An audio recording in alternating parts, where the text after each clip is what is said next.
made the West Indies team look so bad. We was in all kind of trouble. Joey Carew pull a muscle. Clive Lloyd get about 3 run out. We was in trouble without a doubt. It was Gavaskar, the real master. Just like a wall, we couldn't out Gavaskar at all. Not at all. You know the West Indies couldn't out Gavaskar at all.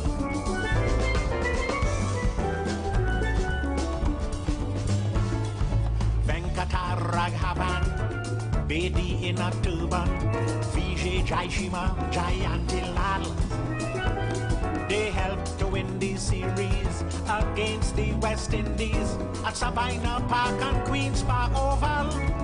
158 by Kanai really sent our hopes up high. Noriega 9 for 95, the Indian team they still survive. It was Gavaskar, the real master, just like a wall. We couldn't out Gavaskar at all, not at all. You know the West Indies couldn't out Gavaskar at all.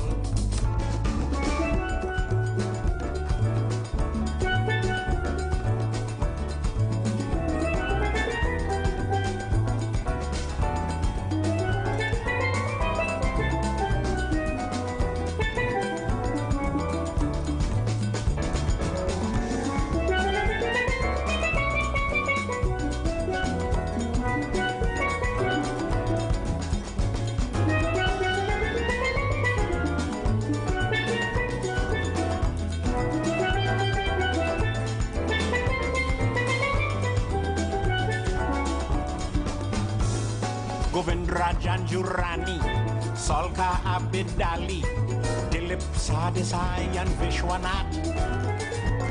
They make West Indies bowlers look like second-raters when those fellows came out here to bat. West Indies tried holder and keep voice. They had no other choice. They even tried with Newton Dow, but a shot at the sorry they bring him now. It was Gavaskar, the real master. Just like a wall, we couldn't out Gavaskar at all, not at all. You know the West Indies couldn't out Gavaskar at all.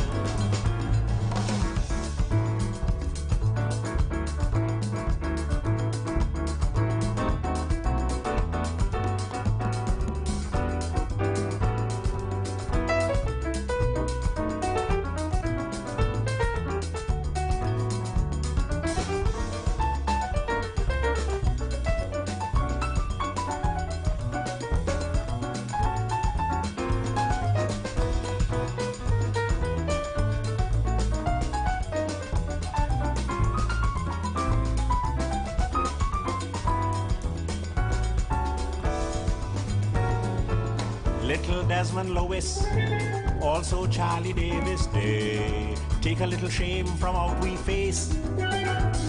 But Sobers as a captain, he won plenty coaching before we cricket end up in a disgrace. Beatty here that he became a father, he catch out Holford in the cover. But when Sobers here, he too had a son, he made duck and went back in the pavilion. It was Gavaskar, the real master. Just like a wall, we couldn't out Gavaskar at all, not at all. You know the West Indies couldn't out Gavaskar at all. You know the West Indies couldn't out Gavaskar at all. You know the West Indies couldn't out Gavaskar at all.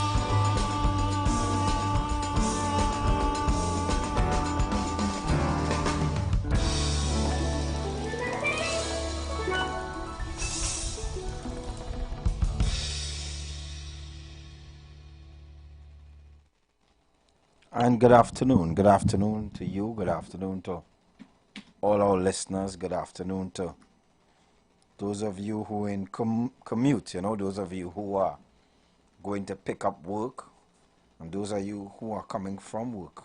Pleasant good afternoon to you, and good afternoon to those of you in the taking public transportation at this hour to get to your homes, you know, and you decided to listen in to us this afternoon. We want to say good afternoon to you, and we do appreciate you. We do appreciate the time you've taken to you know, listening.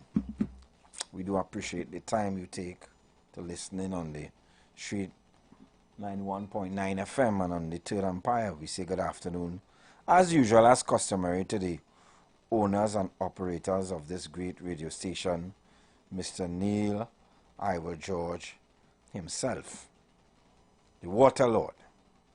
And we say good afternoon to you, sir, and your family, by extensions, all God's blessings. And what an afternoon. Today I spent the majority of the day with a friend of mine who was saying farewell to his mother, and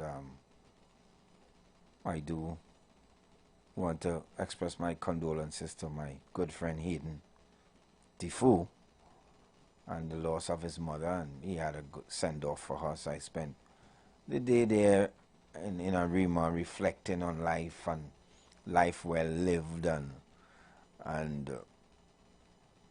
illness and strength and all of those things that type of occasion brings to mind, where we have to be thankful and grateful for life and for health and strength. And we have grown to complain a lot.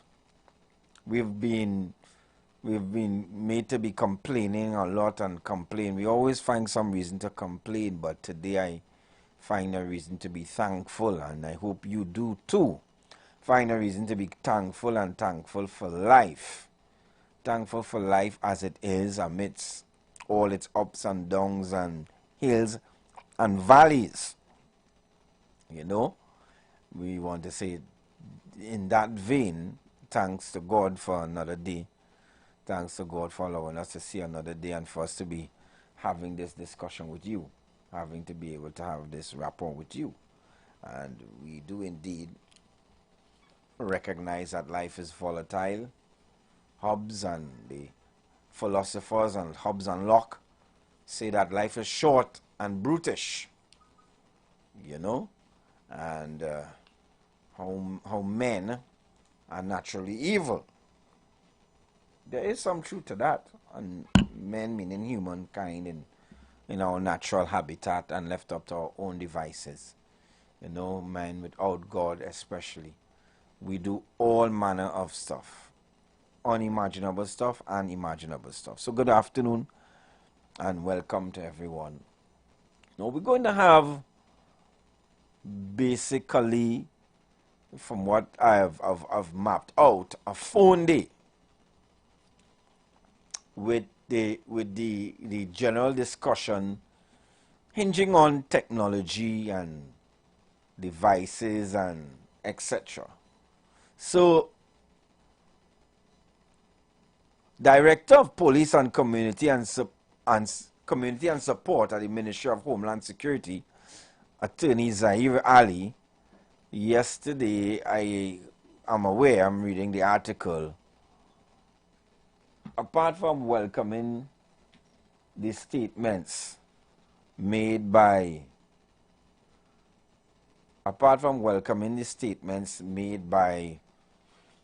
the learned Judge Frank C. Prasad, apparently Zahir also gave a warning. Apparently he also gave a warning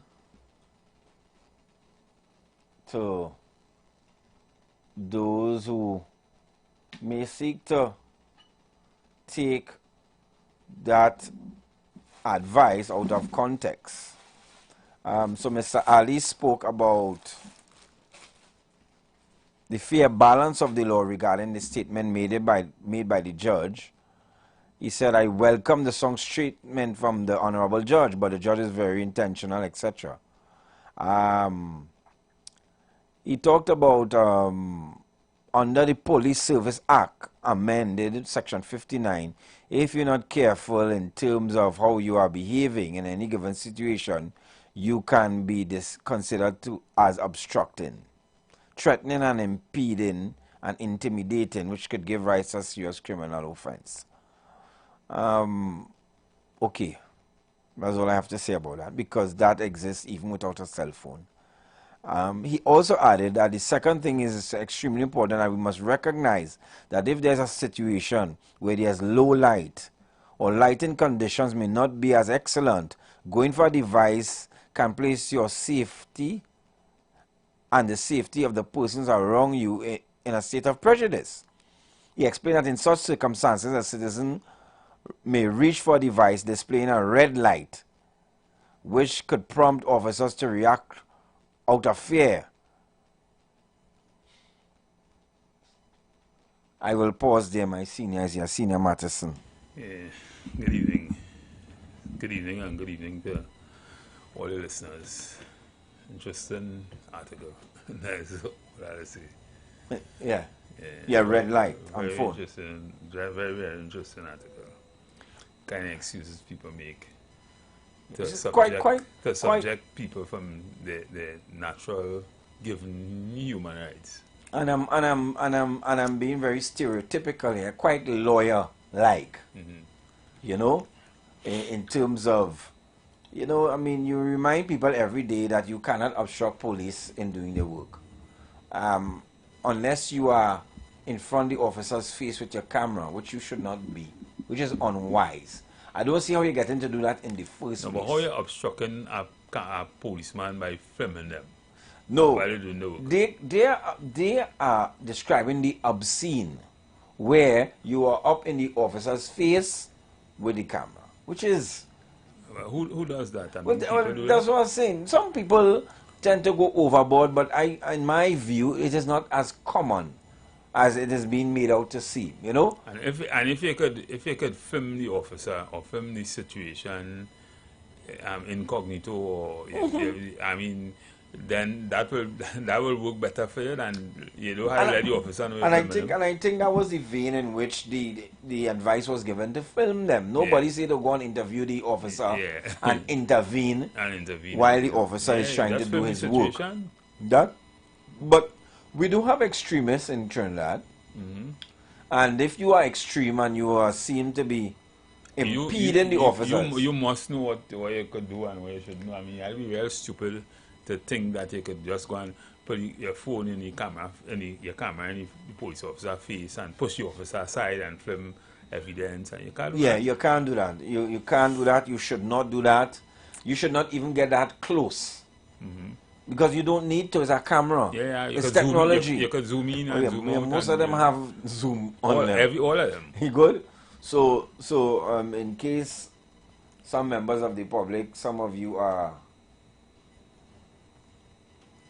not so informed, please do not impede the officers. And that's, you know, prejudicing a crime scene. So I didn't get the basis of this article. What you're saying is that this article is actually... That was in reply to Justice Frank C. Prasad's call. Right, I know that. But for citizens. What he's saying essentially that the judge is irresponsible? No. Oh. He's saying that if left unbalanced, people may take that right they have to film an officer, which is their constitutional right. Then people pay the thing. Well, but I've seen on camera already where persons are filming a situation lawfully doing it, and the police taking the camera away and mashing up the phone already. I've seen that already on camera. Yeah, the both exists. So, I mean, let us do our part as responsible citizens. Let me do my part by advising members of the public. I've said, I mean, this happens all around the world. You see it happening, you see it in the US every day. But I've said yesterday on this very program that, you know, this is a cause and effect situation, right? What is happening now more than ever is that people are reminiscing on what would have happened before, remembering what would have happened before in situations just like the one that took place a few days ago in Samaru. Yes. And they are seeing a pattern. And the country, people are getting more and more apathetic in relation to the police and how they function, and that is not a good thing, right? That is not a good thing for when citizens in our country start becoming like you don't care about the police, not afraid of them, you just don't care about them because you realize they're worse than you. You see them as, like the lady said yesterday in the article, she see all police as criminals with guns. No. Yeah. That's how she see it. And sadly, that's how most people see them now. That is not a good thing. That could never be a good thing. Because now you wouldn't trust to call the police when things happen. You also will have people will try to do harm to the police, which might be a wrong thing, which might be unfair, because you have a lot of good police officers, a lot of good police officers. And one of the things I would have said yesterday is that maybe the government, this is the time the government should intervene, right? Because we know there's a separation, and the government would have said that if there's an investigation, allow the investigation to take place. But I'm thinking, from what we are seeing, I mean, we're not idiots. People see what happened. People are seeing what's happening with this investigation. And now might be the time to intervene and say, hey, let's have an independent investigation. Don't let the police investigate themselves. Get some independent organization from abroad or somewhere who train in this kind of thing, MI5 or whoever, British or whoever, and come and investigate this and bring this an end, and so that people will see some kind of objectivity and people will realize what's happening here, or get the truth to what's happening here. I don't know who is running the PR campaign. They're not doing a good job at all. But I know Mr. Ali. Mm-hmm. I know Zaire, a very conscientious young man. Let me put that aside. But that aside, I would have to say that Mr. Ali and his list of speakers are being ill-advised, because you all are actually having the opposite effect, which is not what I think you seek to do with the public at this time. At this time, you have to be tone deaf. Tone deaf, daft. And daft to at this time raise issues like that. Yeah. Even though true. Mm-hmm. You know, not all truth is in context. People are thinking, and it is true. I think somehow I really want to hear what the government had to say something meaningful at this time, because it is similar like what happened to Paria. Yeah. When it had the divers and they were going to and fro, Paria says it's not them, LMC say it's not them, and they're going to and fro with the family. The government intervened, albeit very late, and said A, B, C, D, E, F, G will happen, etc., etc.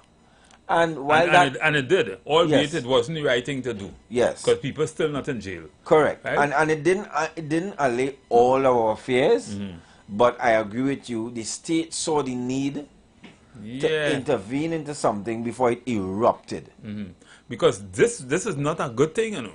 This could have a different kind of effect, anarchy, and you don't want that. You don't want people to lose all confidence in the police and shoot at the police and want to. And I was now going to say, you do not want people to harden their positions, and I juxtapose that, and everybody has to be aware of that. That while the average man may not care and be concerned and he may be afraid, that fanatics are there are people who are different. Mm-hmm. I am sure the I'm sure Ayatollah Khomeini never thought that there will be people willing to die. Exactly. Because on a normal, we hear gunshot, we just hear the shot and we run in. But there comes a time where you will meet a resistance, where people will lay down their life. Exactly. And that might be a cousin. In this small country, that might be a cousin. And you don't want us to reach there. You don't want us to reach there. That's why you need to do not want to take hard positions. You need to take preemptive action right now. Yes. Seeing what could happen to avoid that, because every day more and more come out in this story. It makes the police look more and more vile and stupid. I would have already had a town meeting in the area. I would have already gone to the people who witnessed this and interact with them and assure them, give them assurance. I would face the people, not make statements behind a cloud. Face the people answer the questions. You may not have all the answers. They may not like the procedure, but at least you are there talking to the people. And I'm not talking about on the television. Eh? I'm talking about it. And I was sad to know how the father talked about nobody never even called him from the police service, if that be true. You know, his son is a victim of a shooting. The facts will come out. But where is this soft? Who is leading the sensitive side here? And the more statements you all make, which sounds like defending what happened, the more incensed the public becomes. And people who not even related. Listen to me, I took long to catch on to the incident, you know.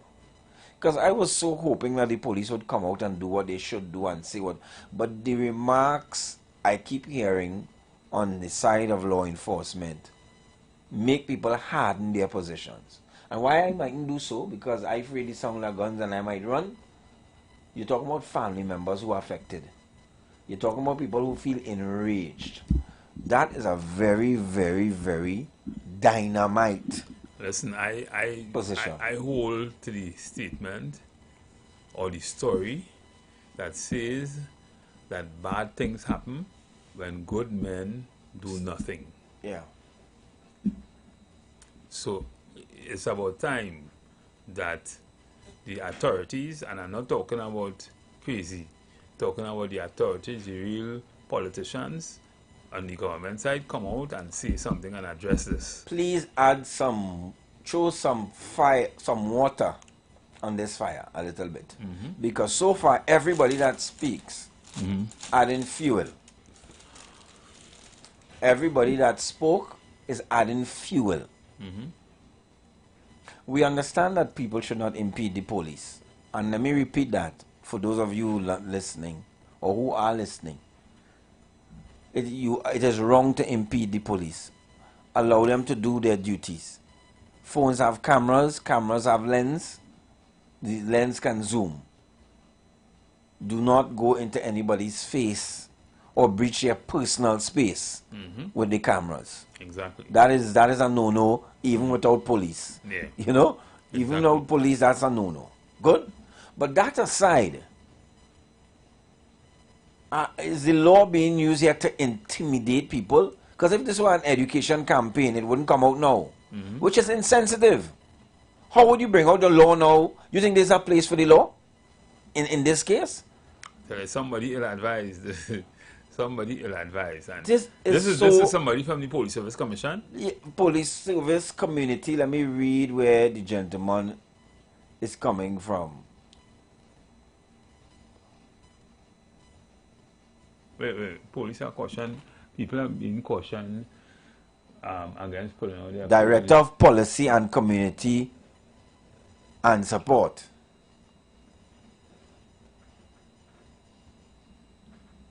I don't think pulling out your phone when the police talking to you constitutes a crime.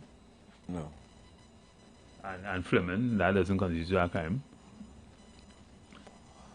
They're obviously talking about breaching someone's personal space. Right. That might. Yeah, and impeding them. That may come across from as doing what they're doing. the police or Yeah. impeding them. And one should not do that. But you filming the police when you think when they're talking to you or whatever. You have your phone on in your personal space. Because the good soul should understand that the words that the law uses, obstructing, if the police, impeding, intimidating, threatening, are things that must be proven, you know. Exactly. But if you feel, and this is again, this is what happened. This is what causing this is them. Is the police self causing this? Because if you feel that the police is providing no form of accountability by even wearing a body cam, right? And you feel that to prove your point, you have to have some kind of video evidence, right? Look, you know, I even thinking, you have had so many incidences where persons go into people's homes with police uniform and or kill people in police uniform and a soldier uniform and that kind of thing. And it's probably reasonable for a man to question whether or not you use a police when a police stop you on the road now. Because you don't know if they're criminal. Correct. Let me see your ID or your badge number or something. Because clearly you have a lot of police who are criminals and you have a lot of people in police uniform doing crime. Yeah. Yeah, and if this is a legal education clinic that you're trying to give the people, now is not time for your clinic, sir. I humbly submit. Because we want to hear your clinic next week, when it have no shooting, and the next week and the week after that. Continue to give your clinic. And it's not about we against them. The police is we too. Of course. Right? So the only difference is you getting paid. And you can't be getting paid to abuse us. Yeah, and from our money. correct. And one should not use the law in that manner. And we know the law exists. It's just like people who quote the law to do what they want wrong. You know?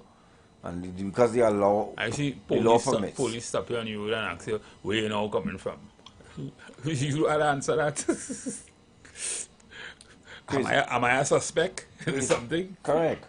So, I think this is sending the wrong message. But I like Senior Mattison's question. Do you think it is time for the government, as a state, not to intervene in policing, because they don't, but they control policy, and this is a national, it may well become a national security matter. It is a national security matter. A lot of you mightn't see it as that, but it is. Yeah. Because once you start losing confidence in a major national security apparatus like the police, and it becomes very pervasive, then you could have a problem where it becomes an article. So, do you think, in your view, it is time for the state to intervene at a different level? Do you think, in your view, it's time for the state to intervene at a different level? Good afternoon, caller. Good afternoon, gentlemen, and good afternoon to your listeners. From the time the commissioner made his second statement, after viewing the video, the government was supposed to get involved. If they have to call for foreign investigators or what, the government had a right to get involved. Because none of what the police commissioner said in the report is lining up with what the actual footage shows. But I want to ask, how do you, after being in pursuit of a vehicle that is crashed, exit your vehicle, open fire, kill one occupant, right? Maim the other occupant, and you are the victim? How it is the police become the victim in this scenario? Could somebody help me? Is there a different meaning for victim now in 2026? Where the perpetrators, right, are the victims also? I'm really trying to understand. I'm really trying to understand, because in the same breath that Mr. Alexander was speaking, I can't remember when it was, right? He spoke about the young men who run away with the big long rifle in their hand that where this murder in Port of Spain very recently. So if you could watch that video and give a narrative and see wrongdoing happening, why you can't do that for the same thing when you see police officers doing the wrong things? How they become the victim? Not one shot fired in their direction in the entirety of that video, but they are the victims. They are the victims. Give me a look on listen. Yeah. Okay, so the caller did say, he says the government should intervene, which is what we want to know. We're not going back into the details of the matter. It's under investigation, and we will hear soon. The number is 342. Okay, we have a caller. Good afternoon, caller. Good afternoon. I believe just like the last caller, after the Commissioner of Police spoke the second time, somebody should have stepped in, because how could you look at that video and not talking about the situation, but forget the situation. Let me say that. But if this is what is happening in the police service, and the head of the police service, this is his attitude. What else is he putting under the rug? What else do we not know about? What else is he covering up? So we need to take a serious look at that. Okay, thank you, caller. Now we have to also remember that this is reported from the papers, and the newspapers will report things, you know. So but I haven't heard a different narrative. But call me 342-008-14665-391 and tell me, do you think, based on the tennis that has been going on in the public domain, the lawn tennis match with the police service and the killing of Mr. Samaru, that it is time for the policy makers to quell this back and forth? One side seems to be totally annoyed, the other side seems to be deaf, and in my humble view, they are actually adding fuel to the fury that also, and the outrage that also exists, and nothing can annoy you as people who seem to be sensitive to outrage or feelings or emotions at times. You know, I said today I went to a funeral of my good friend's mother, and while we in the funeral home, people outside talking very loud, cracking joke and cussing, and you could see people inside want to get up and go outside and make a little job, because it appears to be so insensitive for you not to read what is going on. It is the same thing that is going on with the police service. I don't know who is writing the scripts, I don't know who is saying, but it really says something about what you always think of thought, or yeah, you know, how you always internalize the way you see police now. yes, and that's my fear. It is painting a picture that is not healthy, and you're right, for the society and for the young people and for anybody who, And good police officers. yeah, and hats off to the good officers. My good friend Mr. Hollinsworth, very good friend, very hard-working guy, family guy. There are good people out there. There are good officers, good police officers, you know, who risk their life on a daily basis. Now their lives could be at risk. And now their life could be at risk, because you know why? Somebody's shooking the marijuana nest. And they even understand that marijuana It is a marijuana nest, because these types of attitudes migrate. Somebody who is even far removed from the whole Samaru issue will take feeling. Good? But I read the article yesterday, and Yes. my heart, my belly started to feel warm. Yes. For real. I said, to be honest, I wasn't first on the case. When I heard it, and I saw. But when I keep watching, I seen the video circulating, and you seen the video, I said, let me watch this thing, huh? Because I hearing how much comment about the police, and when you actually watch that video, That was a clear execution. you will have very polarized views. Yeah, and you need to read the article yesterday in the Express. I think it was Wow. page 2 or page 3. Wow. What the mother was saying, but Wow. I read that and I feel sick. I felt sick. I had to say that. Wow. But anyway, I hope this is not all we wanted to talk about today. No. Today's a phone day. Today's a phone day. We will not, in the next hour, we have a giveaway, by the way. You know, courtesy the Lion brand products. We have this giveaway. I thought it was a ticket.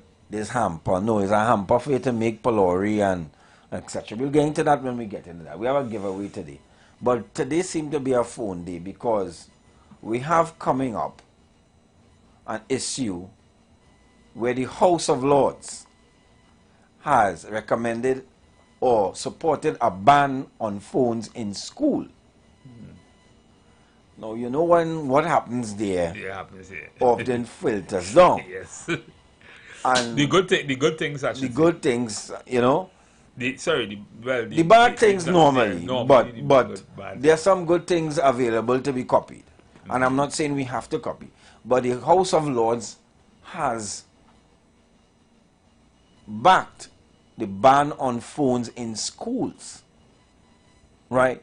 Now, the history of this discussion is that, as usual, just like in Trinidad, it was left up to the principals and the policy makers in the schools, administrators, to deal with the phone issue.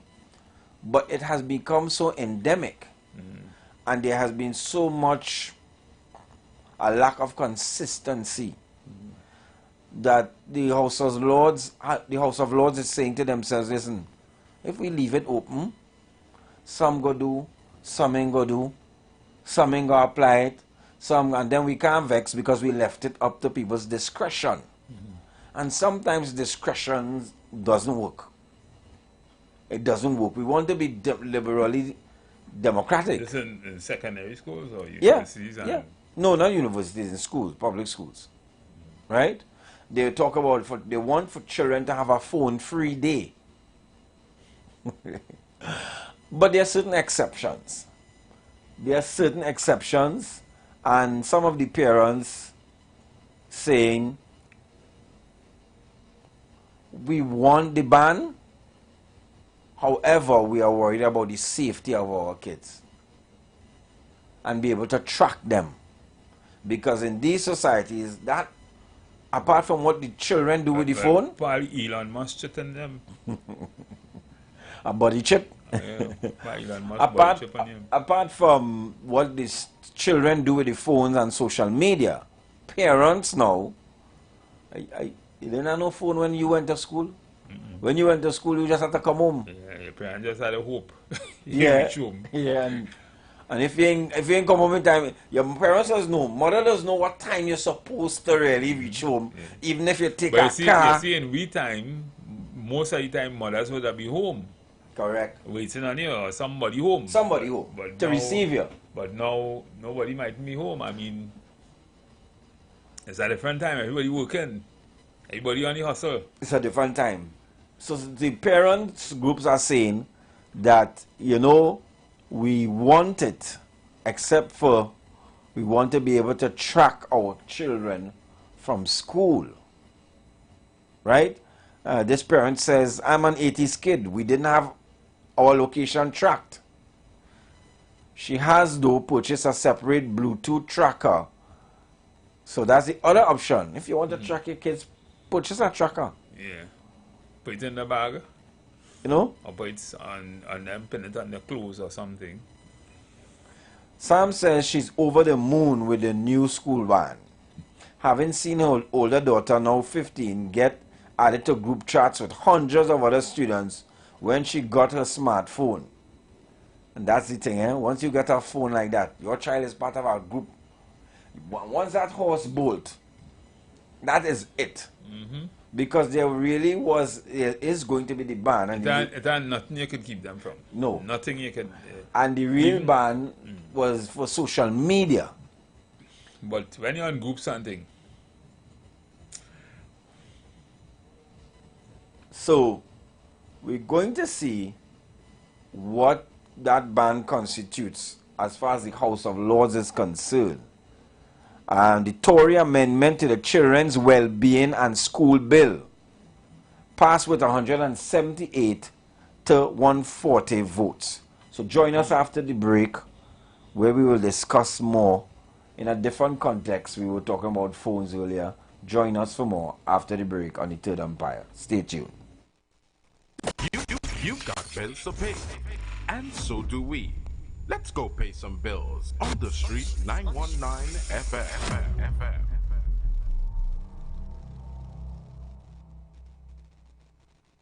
This Carnival Monday, the stage is set. Monday, February 9th, expect pure energy. Marshall Montano, live with the Monk Movement. Last year was good, but we just didn't greatness.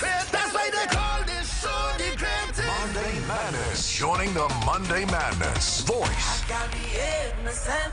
And when I jump in with the friends, I behave the same. Fun. They try to calm me down, they try to calm me down. And Young Bretta, Mikal Teja, Lady Lava, Ding Dong, Freetown Collective, Farmer Nappy, Nyla Blackman, Blackett Dan, Jason John, Shaydell, Nadia Batson, Kutane, Janaya Lifa, Sue Cray, Tish Official with Evolution the Band, and much more. Tickets available at all Cachet locations. Den for Men, C3 Center South, all Johnny Q Hardware and Auto Parts, and Island E-Tickets, powered by Johnny Q Sound Company. Monday Madness. Monday, February 9th, Queens Park Oval. Monday Madness. Get ready to immerse yourself in the vibrant rhythms and the joyous spirit of sweet calypso. Join us for an unforgettable experience at the semi-final round of the Calypso Monarch competition. This is Calypso Fiesta. 40 Calypso stars will compete on the Skinner Park stage. Calypso Unleashed, boundless harmonies. Mark your calendars. Saturday, February 7th, 2026. Join us at Skinner Park in San Fernando for an afternoon of pure Calypso magic. Showtime 2 p.m. Tickets available on islandetickets.com or call us at 623-9660. Don't miss out on a chance to experience the rhythm and joy of the Caribbean in 2026. Calypso Unleashed, boundless harmony. This is Calypso Fiesta. Get ready for an explosive night of soca energy this carnival season. It's a massive one-night-only live concert in the Flavor Carnival Village at the Queen's Park Savannah, Port of Spain, featuring the legendary Waterlord himself, the big man in the business, IWER George! If Trinidad on fire, fire, don't they go on fire, fire, Trinidad on fire, fire, the people want water. Celebrating 35 years of pure soca power, IWER is bringing all the classics, the latest heat, unstoppable energy, and jump-up madness that will leave you feeling it in your bones. Come out early to secure your spot at this epic event presented by the National Carnival Commission. Gates open at 6 p.m. and admission is completely free. No tickets needed, just bring your vibes. Expect non-stop energy. Get ready to run and enjoy that signature IWER magic. For updates, check out www.ttcarnival365.com or follow at ttcarnival365 on Instagram and Facebook. IWER George, live in concert for one night only. Queens Park, Savannah. Be there.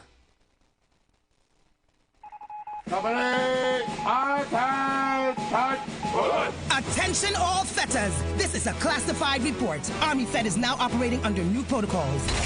Your mission is to assemble at the Queen's Park Savannah on Friday, February 6th at 2100 hours. Army Feds! Be prepared for live band, the biggest artists of VIP section, and walk with your coolers well topped up. It's the safest set in TNT. And we've deployed major support to aid in your requests for FFUN. Sure, yes, sir. We've dispatched some of your preferred team members already, and some new recruits as well. Remember, fetters, should you or any of your troops be caught red-handed, Army Fet will disavow any knowledge of your actions. Army Fet, attention! Get your tickets now. Physical tickets, Cachet nationwide. Bobby's Bar Curep, Smiles Bar Curep, That's International Arena, Lounge Fashion, Eastgate Mall, Bella Binella, Woodbrook, Toddlers to Teens, Mukarapa Road, Woodbrook, Richards, West Mall, Woodford Cafe, Price Plaza, Chaguanas, Larry's Fashion Labels, Sandy Grandy and Chaguanas, We Supermarket, Coquier and San Fernando, TT Lunch Kit, Palmy, San Fernando. Online at islandetickets.com. The Army Fed hotline is 687-6996.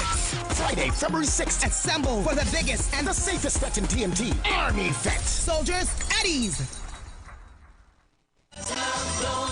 This week, the Review 10 continues home with Ladies' Night on Wednesday, 4th February. 2 persons on 1 ticket. Admission $350. Then on Thursday, 5th and Friday, 6th February, it's the Calypso Review 10 stars on full display. Admission $200 with Sugar Aloes along with the Review stars. Pink Panther, Skatey, Devon Steele, Singing Sonia, Michelle Henry, Mighty Diamond, Saint Nick, Nicole Grace, Maze, JD, Fire Tender, Sasha and Moses, Tempo, Kurt Allen, Nisa, Alana Sinette, Lackaman, Organizer, Orlando Octave. From Barbados, Mighty Gabby. Your MCs, Marcus Batiste, Tommy Joseph, and the Chairman. Tickets at the Review 10 box office, SWWGU Hall. This is your opportunity to experience the Calypso Review tent. For info, call 797-5850. With lots of giveaways. This is what Calypso is all about. Showtime, 8 p.m. each night. On Carnival Thursday night, the country descends upon the Queen's Park Savannah for the biggest concert in Carnival. I feel for woman and woman and woman and rum and woman and woman and rum and woman and woman and woman and Vibes with Boise X. I got the innocent. All when I jump in with the friends. I got the innocent. This year we say cheers to 10. 10 years of dreaming, 10 years of growth. 10 years of voice. Vibes with Boise X.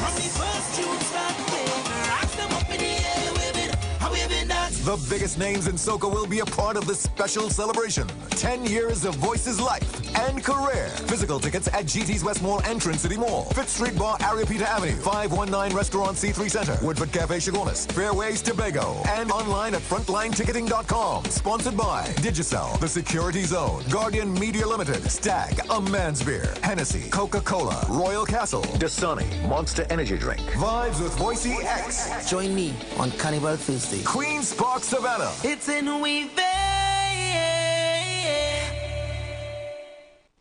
The NCC presents the National Stick Fighting Competition Finals! Come witness a night of intensity, tradition, and pure excitement. Come experience the skill, strength, and strategy of the last woman standing as the nation's greatest stick fighters battle for the ultimate title, King of the Rock. Who will be victorious? It's all going down Monday, 9th February at 7 p.m. at the Maruga Multipurpose Youth and Sport Facility. Get those limited tickets for only $125. Tickets available at the Grandstand Ticket Booth, online at www.islandetickets.com, NCC office Victoria Square in Port of Spain, or you can get those tickets on site on competition day. For more information, visit at NCCTT online, or you can call 622-1670. This event is presented by the National Carnival Commission and sponsored by Moccasin, Dasani, Forest Park Punch and Rum, Coca-Cola, Kaleidoscope, and Caribbean Airlines. Maruga, get ready. The Bois man in afraid that nobody is Bois.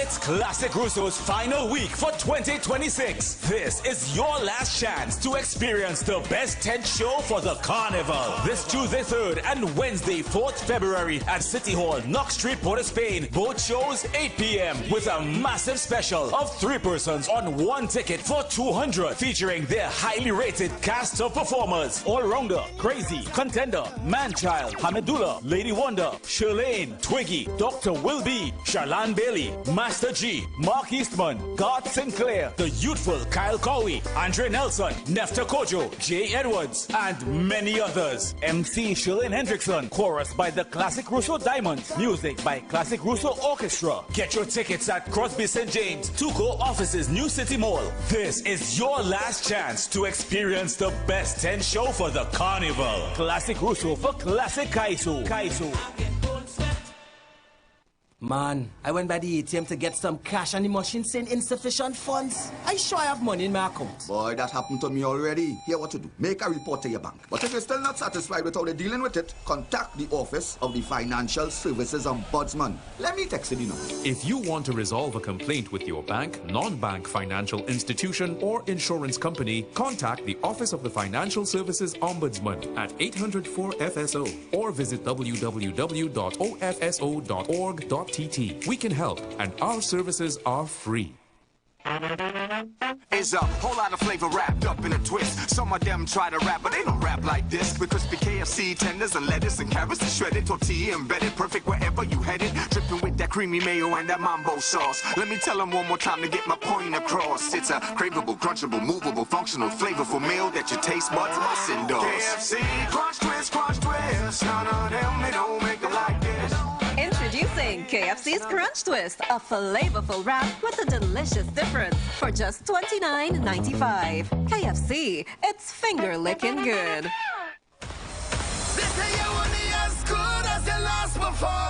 This Carnival Monday, Road long, but we have endurance. are you ready to experience Monday Madness? Monday, February 9th, when Marshall touches that stage, the Oval turns into pure madness. The temperature climbing, by degrees rising, the engine firing, soca people jumping on. The king of soca. Hey yo, Double M says all about the M and the M. Monday Madness, February 9th. Marshall and the Monk movement, we coming, party jumping again. It's all about the encore. Tickets available at all Cachet locations. 10 for Men, C3 Center South, all Johnny Q Hardware and Auto Parts, and Island E-Tickets. Powered by Johnny Q Sound Company, Scaffolding Experts, Cachet, Carib Beer, Blue Waters, Coca-Cola, Stamina Energy, Johnny Walker, Hennessy, and Royal Castle. Monday Madness. Monday, February 9th, Queens Park Oval. Monday Madness is here. Iron Brand always had a plan, giving great taste all across the land. Pelori fry, bake, roti and doubles too, made with great taste just for me and you. All through the year and all season, Lion Brand is the reason. When the Lion Brand in the kitchen, we know to mix and move, we're gonna mix and move. This carnival season, mix and move with the Lion brand of products, the power behind our great taste traditions. With the Lion Brand. What are you doing? Crunchnival at KFC is so special to all our we. Like we need blood and we vein, we need KFC again and again. Start to crunch, start to crunch, start to crunch down now. Start to crunch with your crew, look they touch down now. What are you doing? KFC time to wave and just bite down now because it's Crunchnival. What are you doing? Do what you want with the crunch, don't fight it. KFC, carnival, when you bite it. Flavor, take up, like rocket. It's a Crunchnival with the baddest, book it. Bada ding, bada boom. Make best, make room. The steam finger licking, it's a Crunchnival. The KFC, chicken, joy, carnival, and every crunch with KFC. When the taste moves your waist, you know it's Crunchnival at KFC.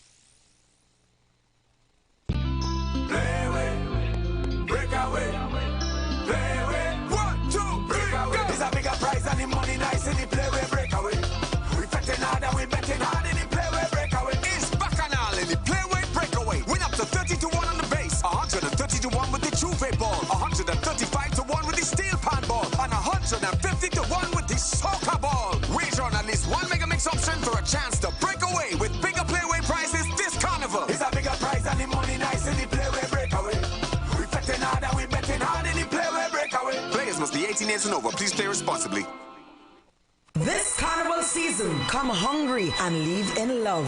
Welcome to Flavor, a carnival culinary experience like no other. Every evening, the Queen's Park Savannah transforms into a vibrant village of food, culture, and celebration. Taste the best of Trinidad and Tobago with local street food, gourmet chefs, live cooking demos, cultural performances, and family-friendly experiences, all in one place. Join us at Flavor Village, Queen's Park Savannah, every day from 4 p.m. TNT, you're gonna love this.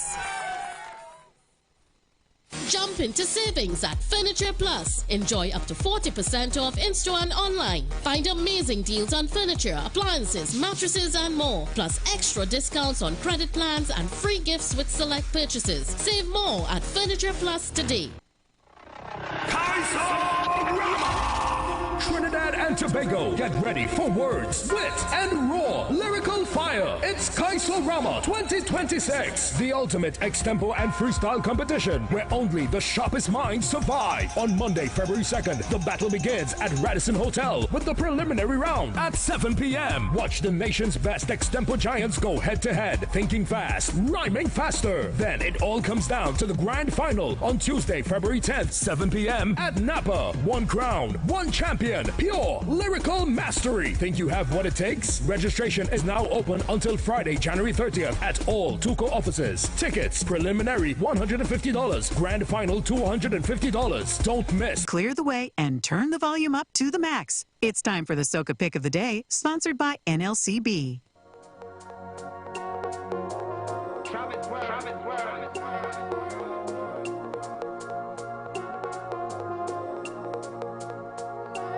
I done leave my work already. 9 to 5 is not for me. I getting on hot and sweaty for the road. Cool and no ice. We shotting it hot, we had nice acting mode. This year we doing it major. Till I come out my way now. Beer, powder and water. Look at what I could offer. Or a smooth like Hennessy. We don't care about security. Better tell them move out the way. I'm feeling to pick up something and sing it. Any pet they are in it. Bacchanal, we just bring it. We listen, you could sing it. Move out of the way. I'm waiting on the stage. Money or not, so come and fear or not. We coming to take up we spot. We behind every single truck. This year we have something to prove. If I on our stage in front you, start to wave. Can you do me a favor? Think on something and wave. Think on something and wave. Think on something and wave. I ain't coming to play. We don't care what I say. Think on something and wave. Think on something and wave, Lord. Every fed mash up. Every truck mash up. What trade mash up. The whole road mash up. Speaker box mash up. Every stage mash up. It's every stage mash up. Start to stop the road. Stamp and let we go. Bumper on the road. Start to stop the road. I have enough shots. I ready to fly. Watch. Make all of them trucks stop. Make all of them. So sing love up in the air. Swing mother bad and we do not care. Say swing it up in the air. Tell them bumper in the air. We don't care. This year we kicking down every door. This is what we come for. We drunk but we want more. So fling the cap and just pour. Move out of the way. Tell them move out of the way. Can you do me a favor? Think on something and wave. Think on something and wave. Think on something and wave. I ain't coming to play. We don't care what I say. Think on something and wave. Think on something and wave, Lord. Every fed mash up. Every truck mash up. What trade mash up. The whole road mash up. Speaker box mash up. Every stage mash up. It's every stage mash up. Jump up and feel it. Feel it. Jump up and feel it. Take it and fling it. Jump up and feel it. Take it and fling it. Jump up and feel it. Start to stop the road. Stamp and let we go. Bumper on the road. Start to stop the road. I have enough shots. I ready to fly. Watch. Make all of them trucks stop. Make all of them. Every fed mash up. Every truck mash up. What trade mash up. The whole road mash up. Speaker box mash up. Every stage mash up. It's every stage mash up.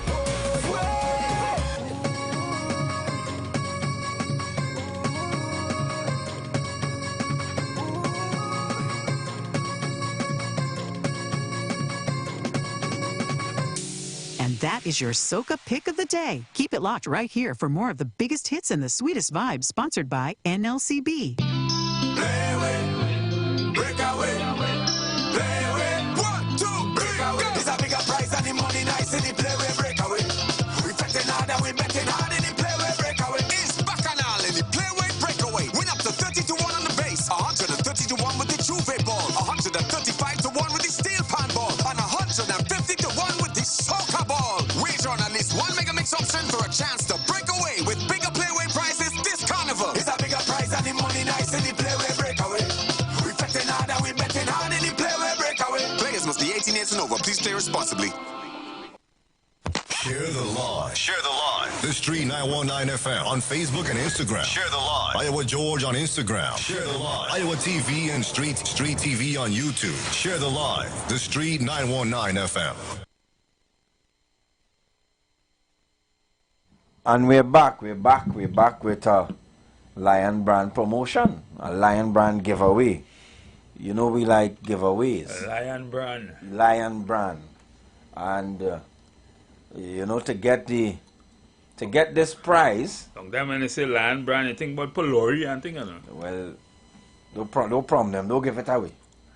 So to get this prize, callers have to name all 5 of Lion Brand products. All 5 products. Guys, I wish you luck, because the ladies just get in the kitchen. Again, what, a ticket to go Marshall or something? No, you're getting this lovely hamper here. Oh, okay. Good? So, think about it. You have to name the first caller to name all 5 Lion Brand products. You qualify, and then we have the trivia. where you name a song that we will play. You just give me the name of the song and the singer. Well, thing here for after Christmas, boy. For after Carnival, boy. Marcus and all kind of thing. Yes. Bacon Shark and all kind of thing. Yes. Lion Brand products today. So we have a giveaway coming up in on this hour. We have a giveaway coming up. You just have to name all 5 of Lion Brand products. And then you'll tell us, when we play that tune, who's the singer of the tune? The tune, everybody know the tune that we're going to play. Even you, callers, you know the tune. I think you more have to remember the products. I just feel you more have to put up. But that tune is a tune. Some say it's Road March. So the access phrase is the products. Yes, the access phrase, correct, senior, is the products. All 5 products. Now, don't tell me you gain me 3, eh? I would like to keep my little job here. You have to name 5, all 5. The boss say all 5, and we need all 5 products. So, go in your kitchen and check in your Lion Brand section. When you're going to need your flour and thing. Yes. Go and check, and you will tell me what the 5 Lion Brand products are. Then you hear a song, and then you tell me what song it is. Meaning, what's the name of the song and the singer. Correct. You have to tell me name of the song and the singer. So call us. Give us the access phrase, the 5 Lion Brand products. Yes. And of course, we will play the song and you will tell us the name of the song. So are we going to play the song or something? Or? No, not yet. Callers could call in. Call in. The number to call is 342-008-14665-391. 342-008-14665-391. Members of the pavilion, you call us and give us. Okay, somebody is calling. Let me see if he knows the all 5 products. Good afternoon, caller. Hello, good afternoon. Good afternoon, sir. I'm calling to when I take you to go Army first. I want a Lion Brand. I go bake after the carnival. Sir, if you're looking to go Army Fed, this is the wrong infantry. Alright, next caller. You want to go Army Fed? You put your name on your list. You looking, you get beat up. You looking like you're gonna get trouble. That sound like KFC. Yeah. You know when they start to sing, throw him out of the party, throw him out. And you see some fellas with RP on the shoulder looking for you. We in the Lion Brand products. Give us the names of all 5 Lion Brand products. That's the access phrase. And then we'll play the tune for you. So first is the access phrase, which is all 5 of the Lion Brand products. 342-008-14665-391. Okay? Try your hand. 342-008-14665-391. I want 5. All 5 of the Lion Brand products. Make sure and call me. If you're not sure, go in your kitchen. If you're not sure, you're not home, call the wifey. Find out what's in the kitchen, what we buy in the grocery the other day. And you'll just give me 5. It have more than 5, right? Yeah, it have plenty more than 5. But we only want 5. 5 out of the Lion Brand products. Tell me. The number to call again is 342-008-14665-391. We're doing it for Lion Brand. Callers, please call and give us the access phrase, which is 5 of the Lion Brand products. Name 5 of the Lion Brand products.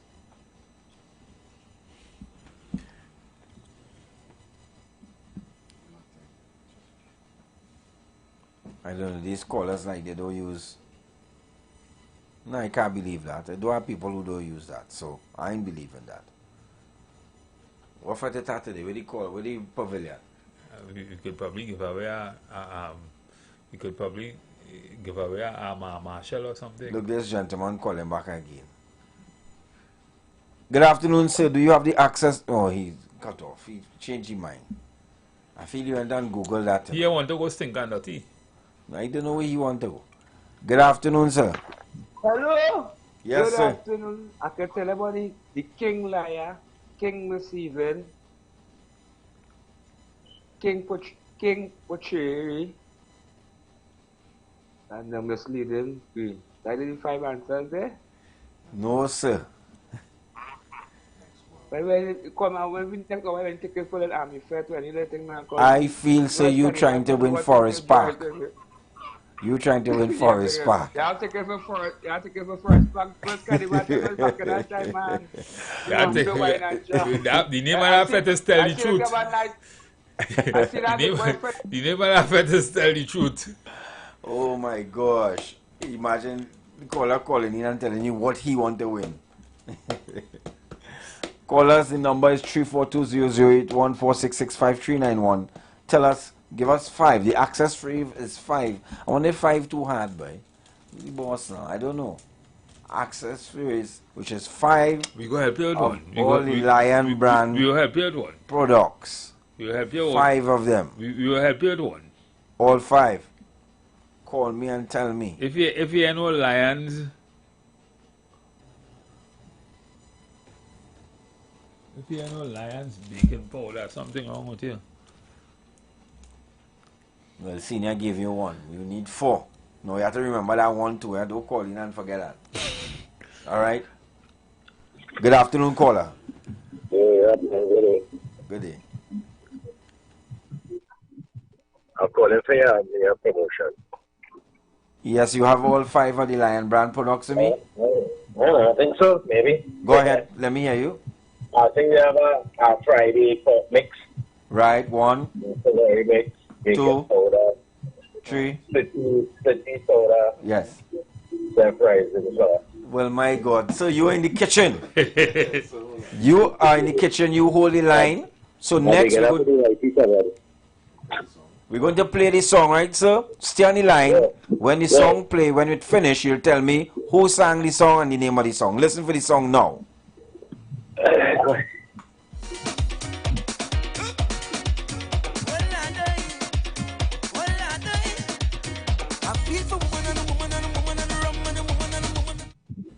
You know this song, sir? Yeah, some new artists there. I wrong, but I can't remember the name of the artist. You don't know the artist? Come now, man. Come now, man. That you don't know. I can't just say the word. If I say the word, I'll get it away. We won't get you didn't hear that? You didn't hear that? We won't get that big ticket, boy. Punchy. Oh, gosh. Try again. You want the next? You want to play a little more tune? I hint. Oh, gosh. I'm going to beg the producer to play a little more the tune. Hold on. It got jog your memory. Yeah, but so I give it name now.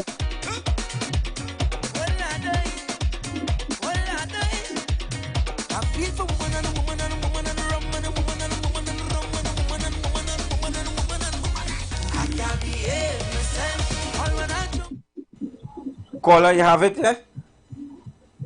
Yeah, I can't behave myself. Right, but who's the singer? A young fella, I remember, you know. Try, you get it. He went intermediate. We don't know where he went. We had to take our next call. We had to take our next call. Oh my God, you was doing so good. You know when you're sick and you go by the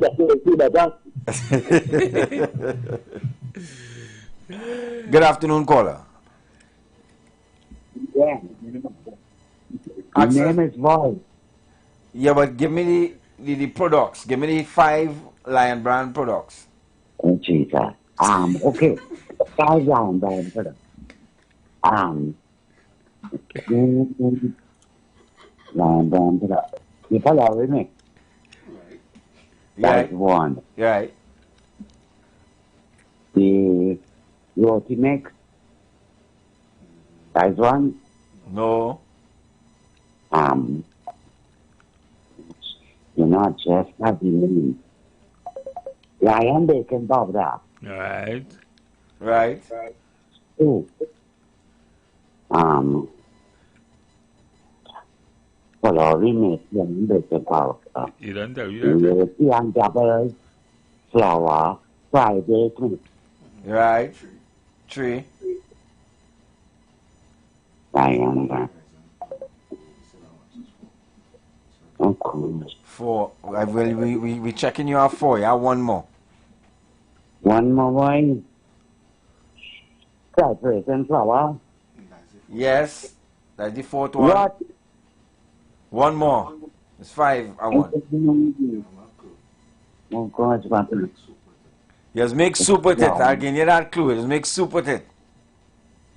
You make soup with extra pea powder. Right. Right, caller. So listen for the tune and you'll tell me it. Listen it. You tell me the name of the tune and then you'll tell me the singer. Listen. I just gave the name of the singer.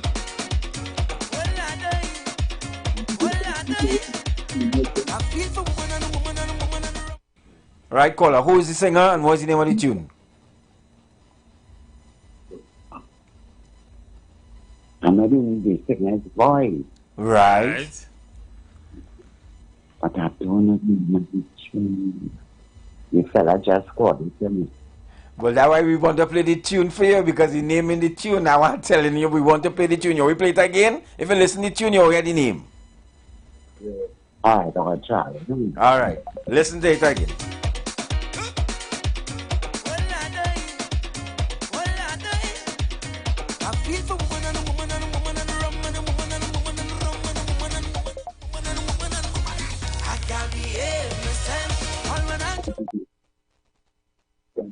I probably hear me something. Alright, good. Beautiful. So, caller. You win the hamper. Thank you very much. So, you see this same phone you call? Caller? I want you to text your name to the phone and we will contact you and get all the information. So just text your name, put Lion Brand winner. We'll know it's you. Good. I seen the number you're calling from as well. So we'll know it's you. So just check your full name, Lion Brand winner, and we'll contact you after the program. Alright? Text this same phone. Excuse? Well, hold on, caller. Hold on. Hold the line then. We have it. Hold the line. Yeah.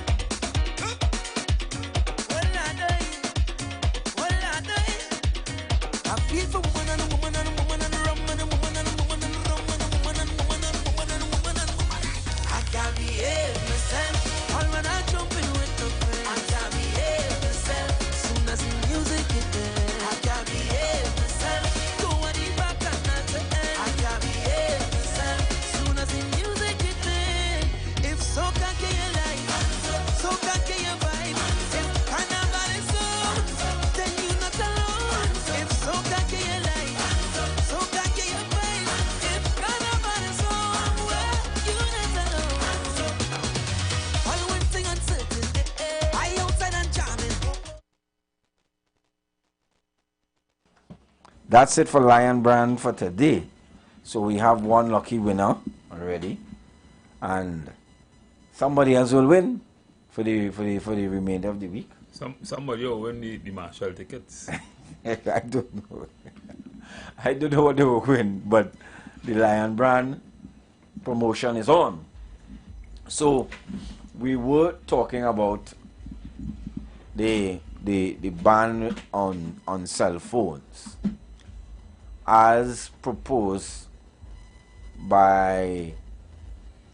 as backed by the House of Lords. So a ban on students using mobile phones during the school day has been backed by the House of Lords.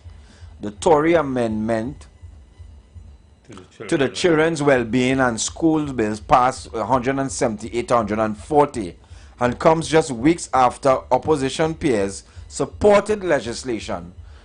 So understand, let me read that part in case you skip it. Opposition peers supported legislation to ban under 16s in the UK from social media platforms.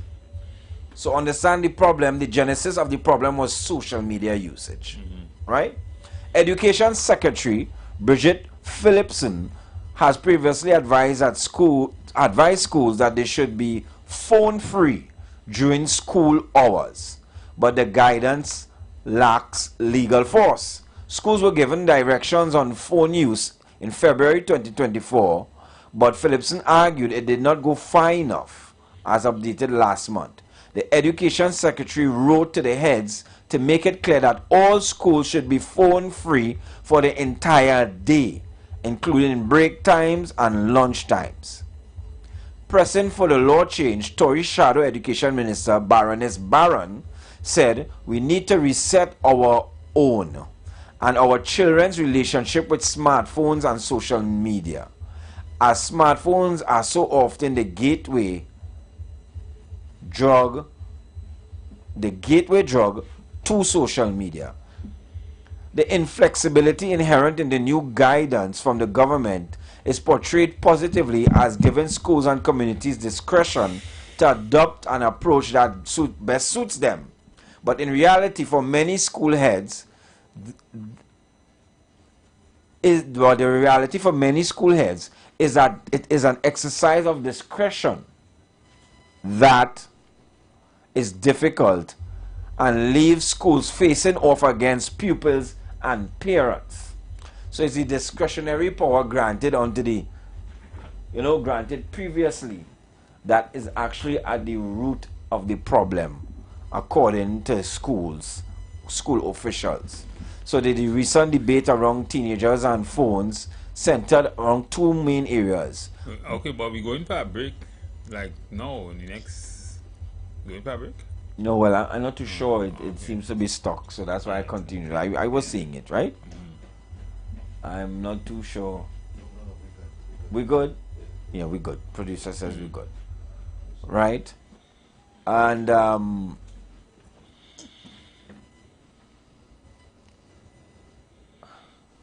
there are concerns that moving towards a total ban of phone use in schools would bring more challenges.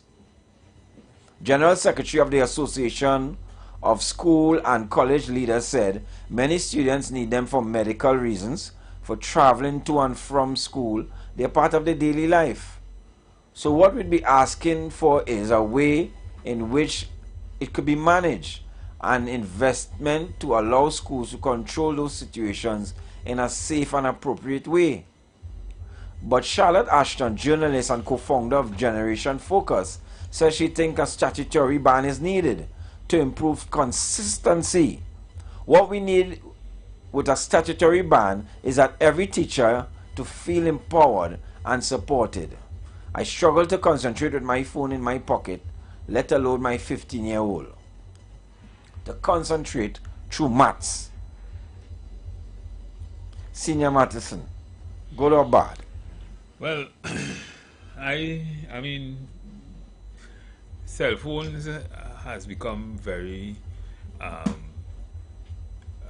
like an important tool, not just for communicating with your parents and that kind of thing, but you could, if you use the technology right, it could assist you in school also.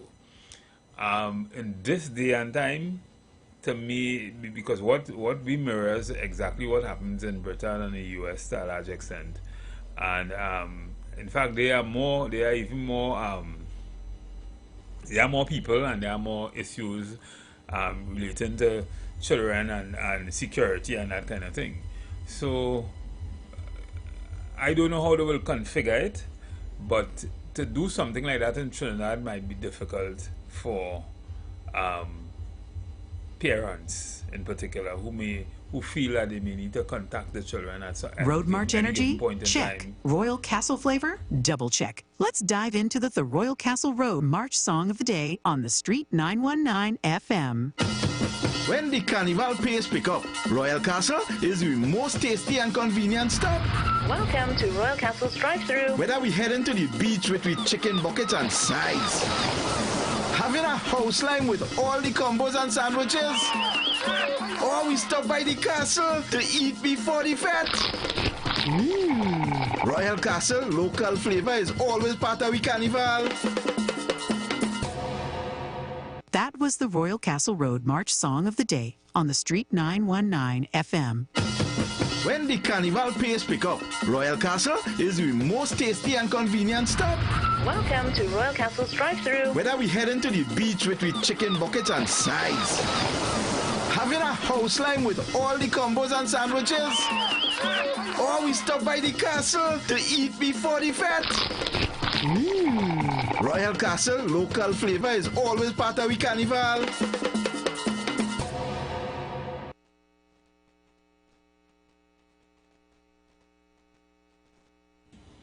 Yeah, so I was saying that, yeah. What's going on, Mr. Producer? Yeah, I was saying that phones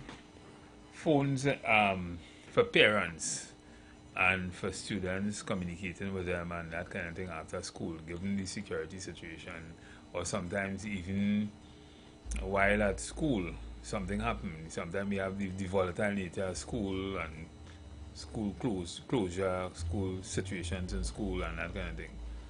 I don't know, the argument might be made that it mightn't be the best thing given the volatile nature of our crime situation and everything in Trinidad and Tobago right now for that to be implemented in Trinidad and Tobago. But I'd like to hear what the politicians have to say as regards it. But albeit this is this is what is happening in Britain and what the House of Lords are saying. But you know what happens there usually happens here, and you already hear our politicians talking, advocating for banning social media in some areas. So it is something that we would need to discuss at some point in time, or probably even now, because when it happens there, it might be happening here soon. So I don't know. What is your take on it? Well, I think people have to understand.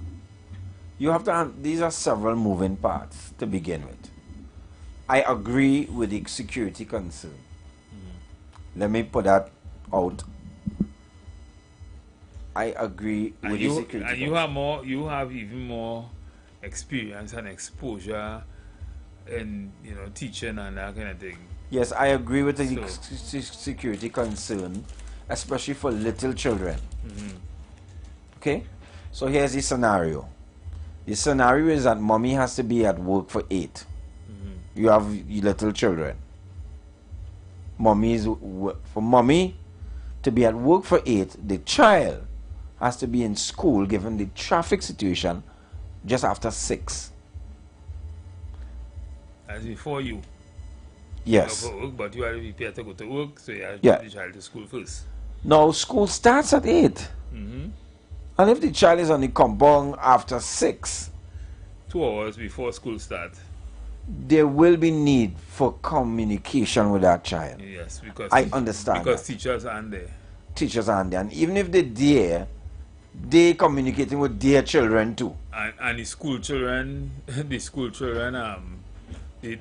security guards say they're not here for the children. They're there to protect the school property. The plant. Yeah. So there is a vacuum where parents will want to communicate with their children. I understand it. That is how it is. Remember, we have a system where you live in Manzolina and you go in Rosary Boys. Or St. Mary's. St. Mary's. Or even Woodbrook. And you working in Shagamas, or you work in DHL. For you to be on work on time, you have to leave home at a very early hour. Because you're going 2 directions or 2 further directions. So it's either you're going Port of Spain to drop him and then go El Socorro, or you're going Port of Spain, then to Caranage or Diego Martin. In any case, you have some driving to do. You're dropping off your child early, and within that time, we know, especially with little children, many things can happen. Good? So you have this little phone. Hopefully you didn't buy an iPhone 16. Because if you buy an iPhone 16, you're asking for problems. We will get into that another just now.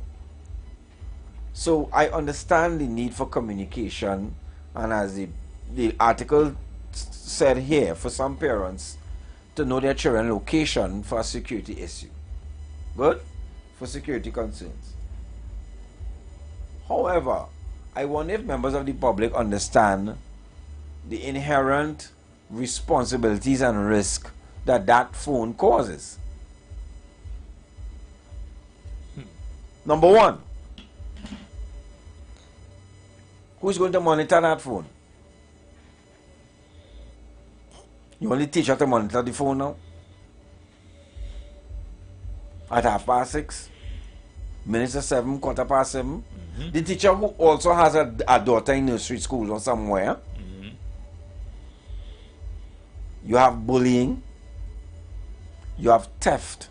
No, but is that this? I mean, we're talking about this in mirroring or juxtaposing the Trinidad situation, but this is something that has been brought forward by the House of Lords in Britain. So I wonder if their situation is the same, if their concerns will be the same. The parent has the same concerns. The article here, the parent is saying the same thing for security reasons.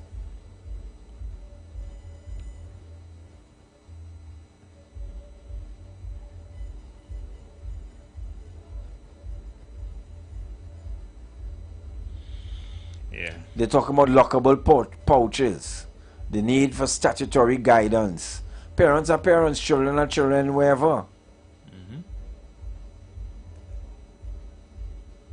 Good? This parent says that even, well, you remember you're talking about a much more advanced society here, so you understand how difficult it is for them, because this parent is saying in this article, even the bus tickets are on their phones. So the phone is very integrated in the way of life of a British student. The medication is on their phone.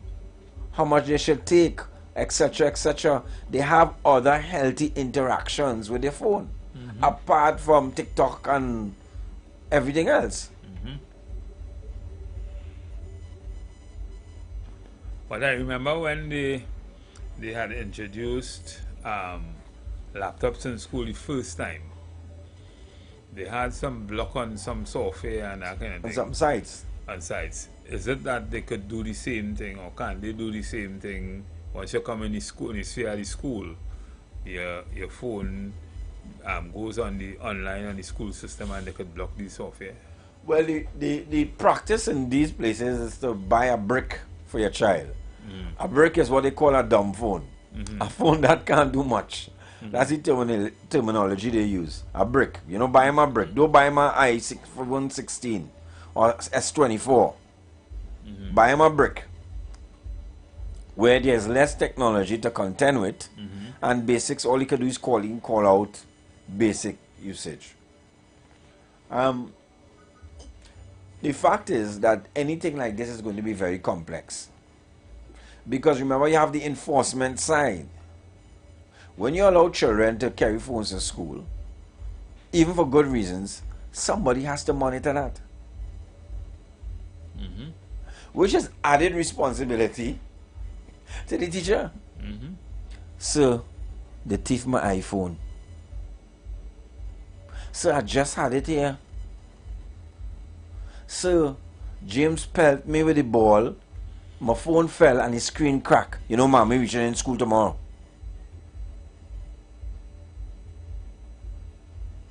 So sometimes there are inherent problems, even with our good intentions. I guess the Brits have decided when you weigh the pros and the cons,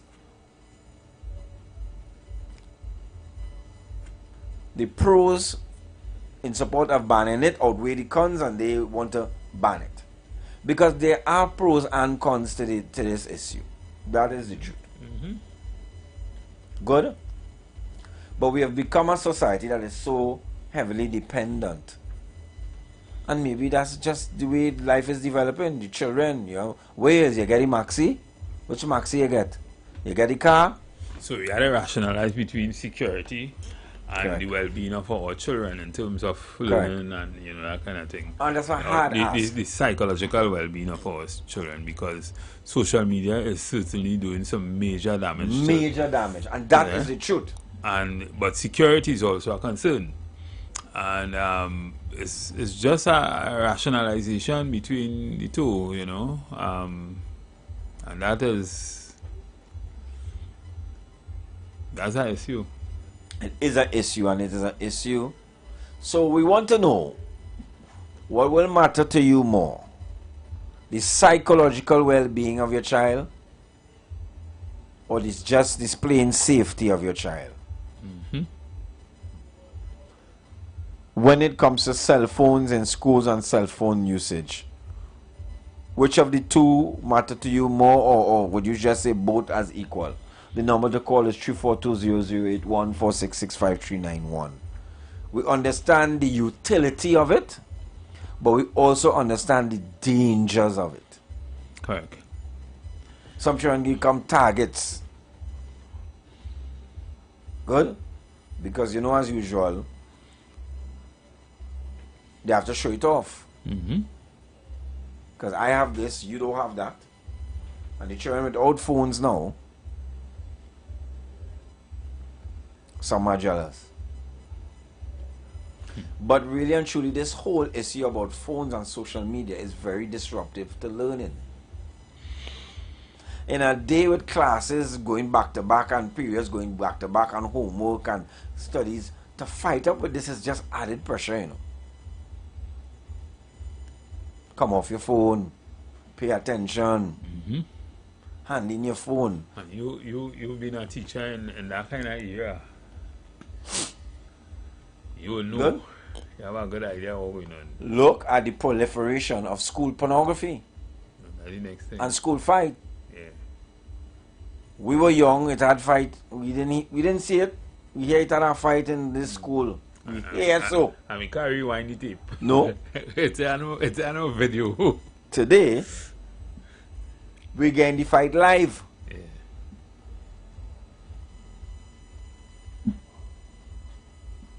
Anything happening in school. Anything. Is that necessarily a good thing? Is it necessarily a good thing that we are always informed? Some will say yes, for good reasons. And some, of course, will say that is a bad. Because what we also see, seemingly, what is not being taught to the young people is the discretion. I feel like getting some piece of wood 2x4. Men with the phone, yes? They're pulling this girl down in the drain. The girl, all her clothes exposed. Before you assist the girl, you decide to film. Film it. I had to catch this flick. That's what it's called it. Yeah. We have an issue. The House of Lords are saying, listen, you see all them pros and cons? we can't manage that. We don't want the schools to manage that. They are phone free day. Call in the office, let it call in the office. We have to develop some kind of other systems, but the House of Lords is saying the risk outweigh, you know, the advantages during the school days. Not like children can't have cell phones, eh? Good? And the all-right ban. So they did the risk analysis and they say, Yeah. well, Yeah. it's better to ban it. Yeah. Because if we leave it up to the school administrators, there'll be inconsistency. Do it arbitrarily. Yep. So I want in your is a cell phone a distraction for a 16-year-old? What do you think? 342-008-146-65391. Call me. You have children, you have grandchildren. Do you see it? No, it has the potential to be a learning tool. We can agree with that. And have ChatGPT and this and that, and you know. Not the potential, it is a learning tool. Yeah, it is a learning tool. Whether it's good learning or bad learning, it is a learning tool. Yeah, but that's the other thing. It could be bad learning. But whether the good outweighs the bad is the question. You tell me, do you feel the good outweighs the bad or the bad outweighs the good? Good question, senior. That's the way to put it. Because there's both. The number to call 342-008-146-65391. When it comes to school children and youth and social media and phone and etc. Does the good outweigh the bad, or in your mind the bad outweighs the good? That's the question. That's the question today. Do you think you have grandchildren? You have nieces and nephews. You see them on that device. You don't know who they're talking to. They don't know who they're talking to. They're talking to somebody behind a screen.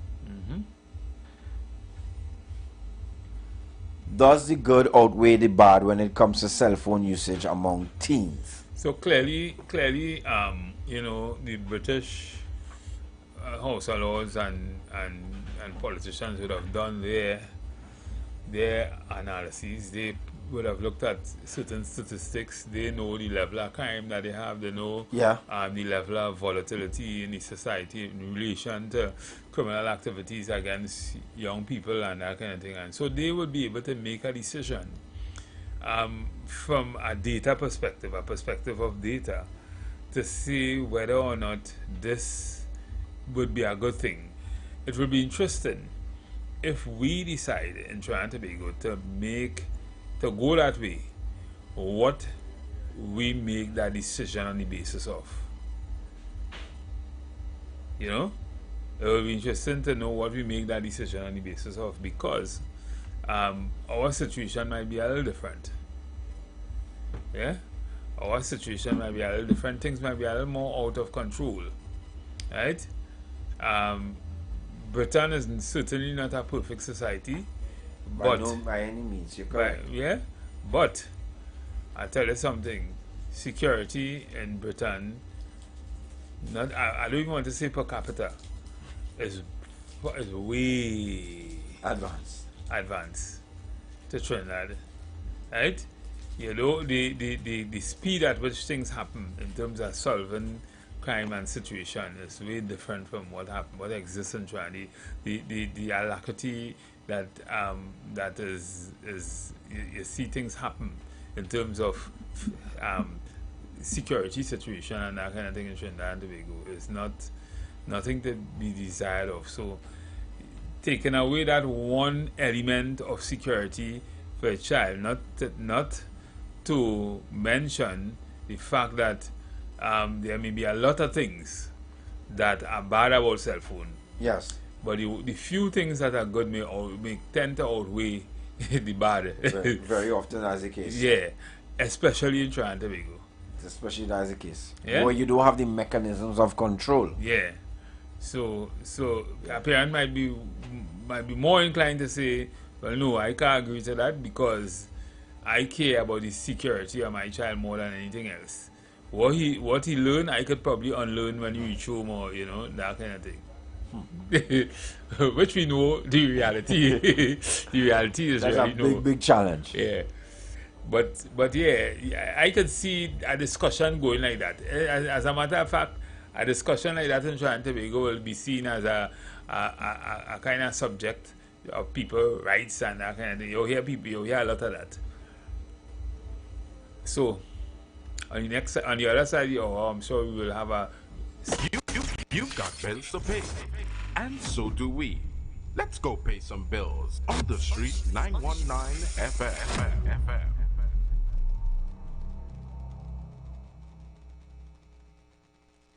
Boy, I got in an accident a while ago. I was in traffic and my car get bounced from behind. Well, then they're wrong. Yeah. Well, the insurance company go fix it up. Fix up? Huh? I make my claim the next day. And up to now, I can't hear from the insurance company. I need my car fixed. Look, you better go to the Financial Services Ombudsman. I'm sure they can help. Yeah, I'm going to check them now. To resolve a complaint with your insurance company, bank, or non-bank financial institution, contact the Office of the Financial Services Ombudsman at 800-4FSO or visit www.ofso.org.tt. We can help, and our services are free. Get ready for an explosive night of soca energy this carnival season. It's a massive one-night-only live concert in the Flavor Carnival Village at the Queen's Park Savannah, Port of Spain, featuring the legendary water lord himself, the big man in the business, IWER George. If children on fire, fire, don't they go on fire, fire, children on fire, fire, the people want water. Celebrating 35 years of pure soca power, IWER is bringing all the classics, the latest heat, unstoppable energy, and jump-up madness that will leave you feeling it in your bones. Come out early to secure your spot at this epic event presented by the National Carnival Commission. Gates open at 6 p.m. and admission is completely free. No tickets needed, just bring your vibes. Expect non-stop energy. Get ready to run and enjoy that signature IWER magic.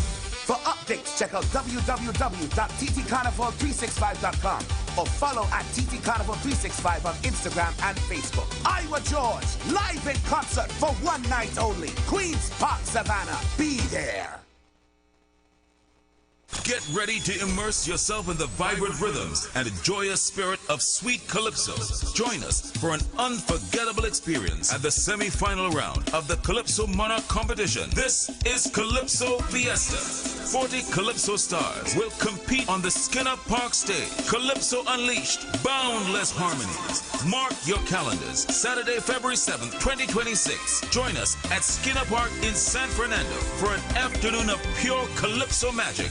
Showtime 2 p.m. Tickets available on islandetickets.com or call us at 623-9660. Don't miss out on a chance to experience the rhythm and joy of the Caribbean in 2026. Calypso Unleashed, boundless harmony. This is Calypso Fiesta.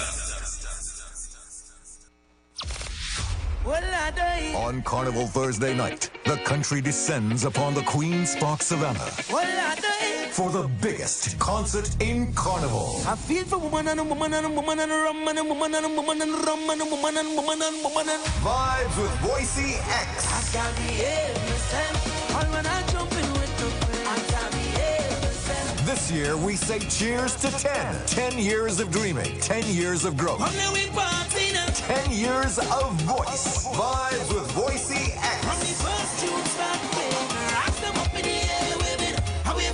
The biggest names in soca will be a part of this special celebration. 10 years of Voice's life and career. Physical tickets at GT's West Mall Entrance City Mall, 5th Street Bar, Ariapita Avenue, 519 Restaurant C3 Center, Woodford Cafe Chagonis, Fairways Tobago, and online at frontlineticketing.com. Sponsored by Digicel, The Security Zone, Guardian Media Limited, Stag, A Man's Beer, Hennessy, Coca-Cola, Royal Castle, Dasani, Monster Energy Drink. Vibes with Boise X. Join me on Carnival Thursday. Queen's Park Savannah. It's in we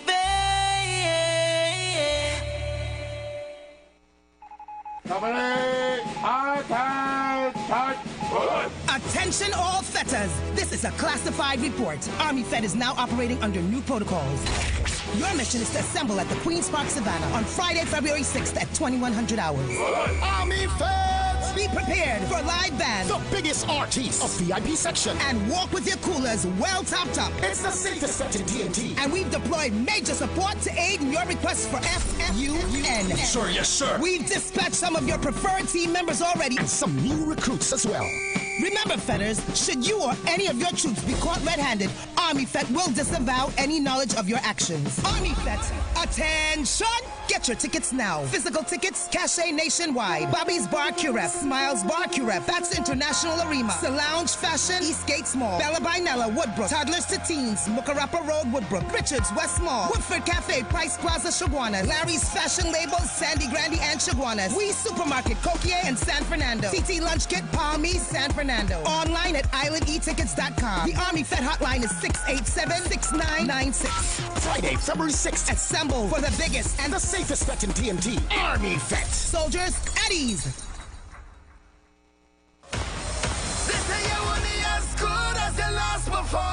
This Carnival Monday. Road long, but we have endurance. Are you ready to experience Monday madness? Monday, February 9th, when Marshall touches that stage, the Oval turns into pure madness. The temperature climbing, by degrees rising, the engine firing, soca people jumping up. The king of soca. Hey yo, Double MC is all about the M and the M. Monday Madness, February 9th. Marshall and the Monk movement, we coming, party jumping again. It's all about the encore. Tickets available at all Cachet locations. 10 for Men, C3 Center South, all Johnny Q Hardware and Auto Parts, and Island E Tickets. Powered by Johnny Q Sound Company, Scaffolding Experts, Cachet, Carib Beer, Blue Waters, Coca-Cola, Stamina Energy, Johnny Walker, Hennessy, and Royal Castle. Monday Madness. Monday, February 9th, Queens Park Oval. Monday Madness is here. The NCC presents the National Stick Fighting Competition Finals! Come witness a night of intensity, tradition, and pure excitement. Come experience the skill, strength, and strategy of the last woman standing as the nation's greatest stick fighters battle for the ultimate title, King of the Rock. Who will be victorious? It's all going down Monday, 9th February at 7 p.m. at the Moruga Multipurpose Youth and Sport Facility. Get those limited tickets for only $125. Tickets available at the Grandstand Ticket Booth, online at www.islandetickets.com, NCC office, Victoria Square in Port of Spain, or you can get those tickets on site on competition day. For more information, visit at NCCTT online, or you can call 622-1670. This event is presented by the National Carnival Commission and sponsored by Moccasin, Dasani, Forest Park Punch and Rum, Coca-Cola, Kaleidoscope, and Caribbean Airlines. Moruga, get ready. The Bois man in afraid that nobody is Bois. Boy, I ain't brass playing in my head whole morning, you know. That is not brass, that is hunger. Nah, that is brass bacchanal calling all you. Brass bacchanal? Wait, that is the ones where all them bands and them just show off with their music? Show off is a showdown of sound. This Carnival Monday night, get ready for Brass Bacchanal 2026. 9 of the baddest brass bands go head to head, competing for $100,000. Monday, February 16th, Queens Park, Savannah. Showtime, 9 p.m. sharp. Tickets are only $150. Available at Java Nation stores nationwide, the NCC box office, and online at islandetickets.com. Bring your crew, bring your coolers, and feel the power of live brass like never before. Get ready. Brass Bacchanal Carnival Monday night. Presented by the National Carnival Commission. There's some advice when you hear it, you know one time is good advice. My granny tell me a hot cup of good and natural ginger tea first thing in the morning does wonders for the body. Good and natural ginger tea in its single-sized packets is excellent for flavoring your cooking, salads and desserts. But what was news for me is when my granny say a hot cup of good and natural ginger tea helps with nasal congestion and colds, stomach problems, migraine headaches, and it's really good for arthritis in the body. Made from freshly crushed ginger root to get that strong ginger taste and aroma so soothing. Good and natural ginger tea available with or without sugar, so all you need is boiling water to get a cup going. As the old people say, don't take flambeau to see the night what you could see clear in the day. Good and natural ginger tea. Good advice to start your day right. When the carnival pace pick up, Royal Castle is the most tasty and convenient stop. Welcome to Royal Castle's drive-thru. Whether we head into the beach with chicken buckets and sides, having a house line with all the combos and sandwiches, or we stop by the castle to eat before the fete. Royal Castle local flavor is always part of the carnival. The Lion brand always had a plan, giving great taste all across the land. Caloric fry, baked roti and double stew. Made with great taste just for me and you. All through the year and all season, Lion Brand is the reason. When the Lion Brand in the kitchen, we know to mix and move, we're gonna mix and move. This carnival season, mix and move with the Lion brand of products. The power behind our great taste traditions. With the Lion Brand. What are you doing? Crunch Nival at KFC is so special to all our we.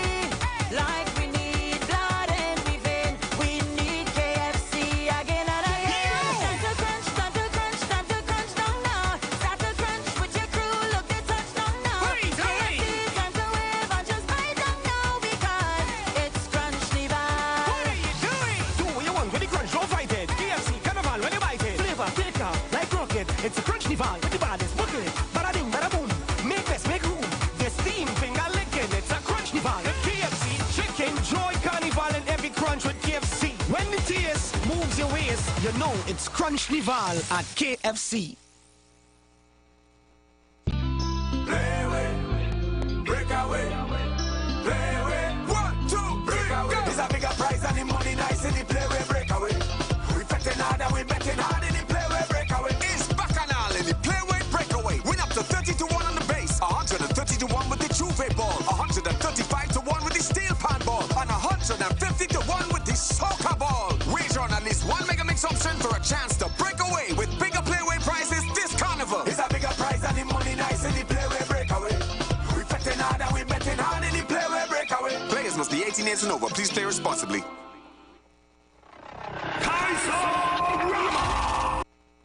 Share the live. Share the live. The Street 919 FM on Facebook and Instagram. Share the live. Iowa George on Instagram. Share the live. Iowa TV and Street TV on YouTube. Share the live. The Street 919 FM.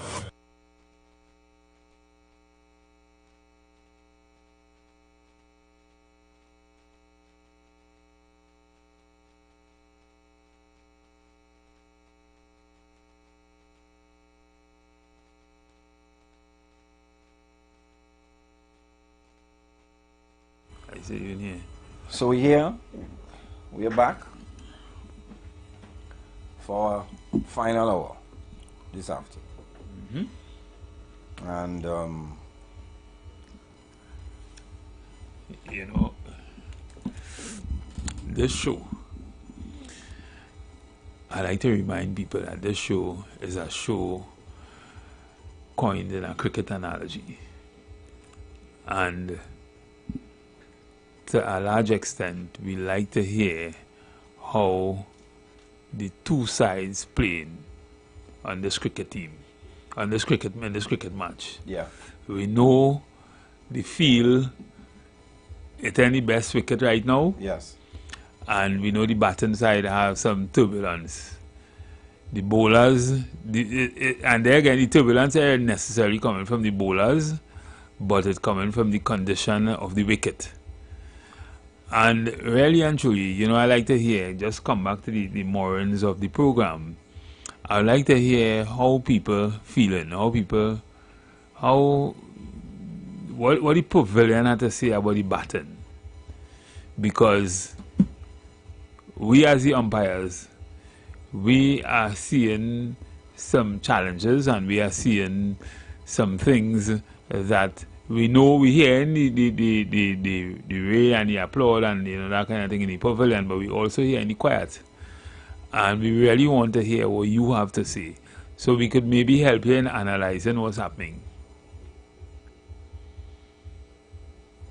But my fellow umpire, what do you think? What do you think might be some of the challenges or some of the, because as I said, the batten side batten, things seems to be going awry, but the challenge seems not to be coming from the bowling side, not to the extent that we would think when we have challenges. So, in other words, you're saying too many unforced errors. Well, I would like to hear what the public have to say, because how many issues that we've had in terms of on the wicket since this team started batting? And how many of them, some of us will say, as umpires, and the pavilion will say that they maybe could have been avoided?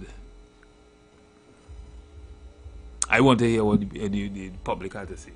Okay, so callers, the number to call is 342-008-14665-391, and have your say. Tell us what is your impression of the batting side? Yeah, I could add something. I mean, it's Carnival, and I think the batting side is doing very well with respect to Carnival. I looked at what's going on in the Savannah. Yeah. I'm seeing even what went on in Grandy and all the other places last night, and where there were major events. And I'm not saying that these things didn't happen before, but I am seeing a change in the way we market Carnival this year, and to me that is good, because now anybody could go and see the whole array of Carnival activities for free. And you could be also in a fete-like environment in the Savannah for free still. So that is something that's batting for me, right? But there are other areas where we feel that there are weakness on the batting side, and I'd like to hear what the public have to say about them. So call us in on 342-008-14665-391 and rate this batting performance so far. Do you want them to rate it as far as the culture is concerned, or generally what they have seen so far? No. What you have seen so far, everybody knows what's going on in Trinidad and Tobago. I mean, I just talk about the era. We have the time of the year. It's Carnival time, and apart from all the other things that are happening, Carnival is something that you would want to rate the government on too. Right. Right. So, but I'm not just talking about Carnival. I'm talking about everything in general. Okay. We so as callers umpires, calling. We as umpires, we will see. 342-008-14665-391. I just missed a call. You could call back, caller. 4665391 342-0081. If you listen to the song by Mark Pierre, that was the question he was asking. Yes. He came second in the Young King competition, and it looked like he could win, take the crown. How do you rate? I heard an entry from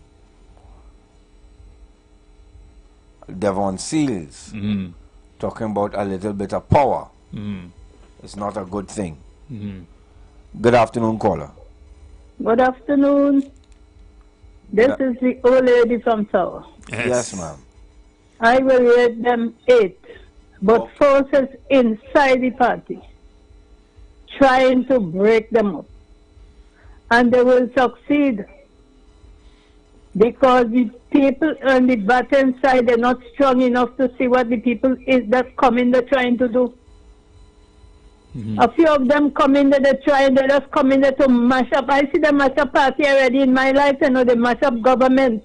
People in the same party come out and mash up back there upon the party when he win the second time.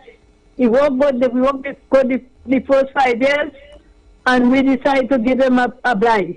I didn't vote for him the first 5 years. But when I see how he work, I decided to vote for him. I was down in the market. When one wait me for them, we used to talk politics. Get up, get up, get up. Look, they mash up your party. They say all the damn thief and stuff. But look the papers, and they bring the papers for me. And they mash up the party. They mash up the government and force them to call the election. And you know, people telling me that Pandey only get 5 years. Pandey get about 7 years. If they don't start another 5 years, I don't know why these people don't remember nothing. And if people in the own party mash them out, and you have to call the election, and you know what they're telling me? Robinson do stupidness. Robinson do the right thing. He couldn't put them back there when they come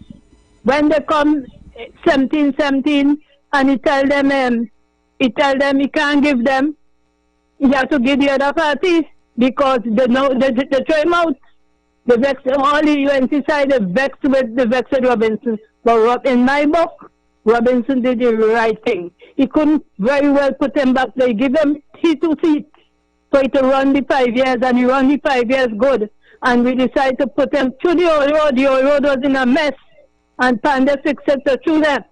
I decided to give them a vote. And 3 of them come, the same 3. What if Mr. Pandian go down in Holiday Inn to mash up the area? The same 3 come out and mash up the UNC. These people doesn't know what they want. And well, you know why I talk now? I'm going to my grave. I'm suffering with breast cancer, and I'm not doing too well. So I'm telling all you, look out. And all you will say this already, they tell already that they're coming to mash up the party. One way you see come in there and make a noise now, and then he was on another station used to tell me I getting $10 phone card. Me ain't getting no $10 phone card. Look, them children take away the phone, they put it down in a big phone there. I can't use a big phone, it's me 2 others use. Me don't get no $10 phone card.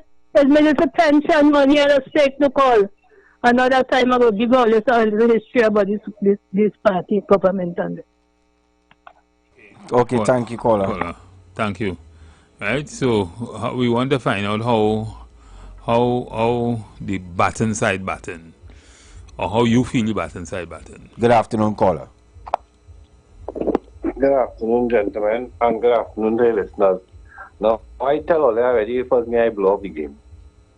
In my opinion, this government hasn't moved beyond 4 points, and I'm being extremely generous when I give them 4 points. I hear it. You hear me? Yes, go ahead. Go ahead, caller. I'm being extremely generous when I give them 4 points, because there are some issues that is existing that they are aware that these issues exist, right? And as Mr. Matterson continues to say, a number of the problems that we're facing can be dealt with if we just apply the right solutions, right? And when you listen to the conversation coming from the Baton side, it doesn't suggest to me that they really come out to bat, right? Because you're still seeing plenty of people running down loose balls. We talking about dash cams or whatever. Can into that to see if it's an issue, but you have so much recordings of Mr. Alexander sitting in his vehicle and using the same phone. You understand? I really don't understand where they're headed, but many of the mistakes they're making, they're being paid too much to make the mistakes, and they're too educated to be making some of the mistakes. And caller, but we're staying on the cricket. Is it that let's examine the pitch. Let me examine the outfield. Could it be that runs slow right now because of the pitch and the outfield? Not necessarily. Not necessarily.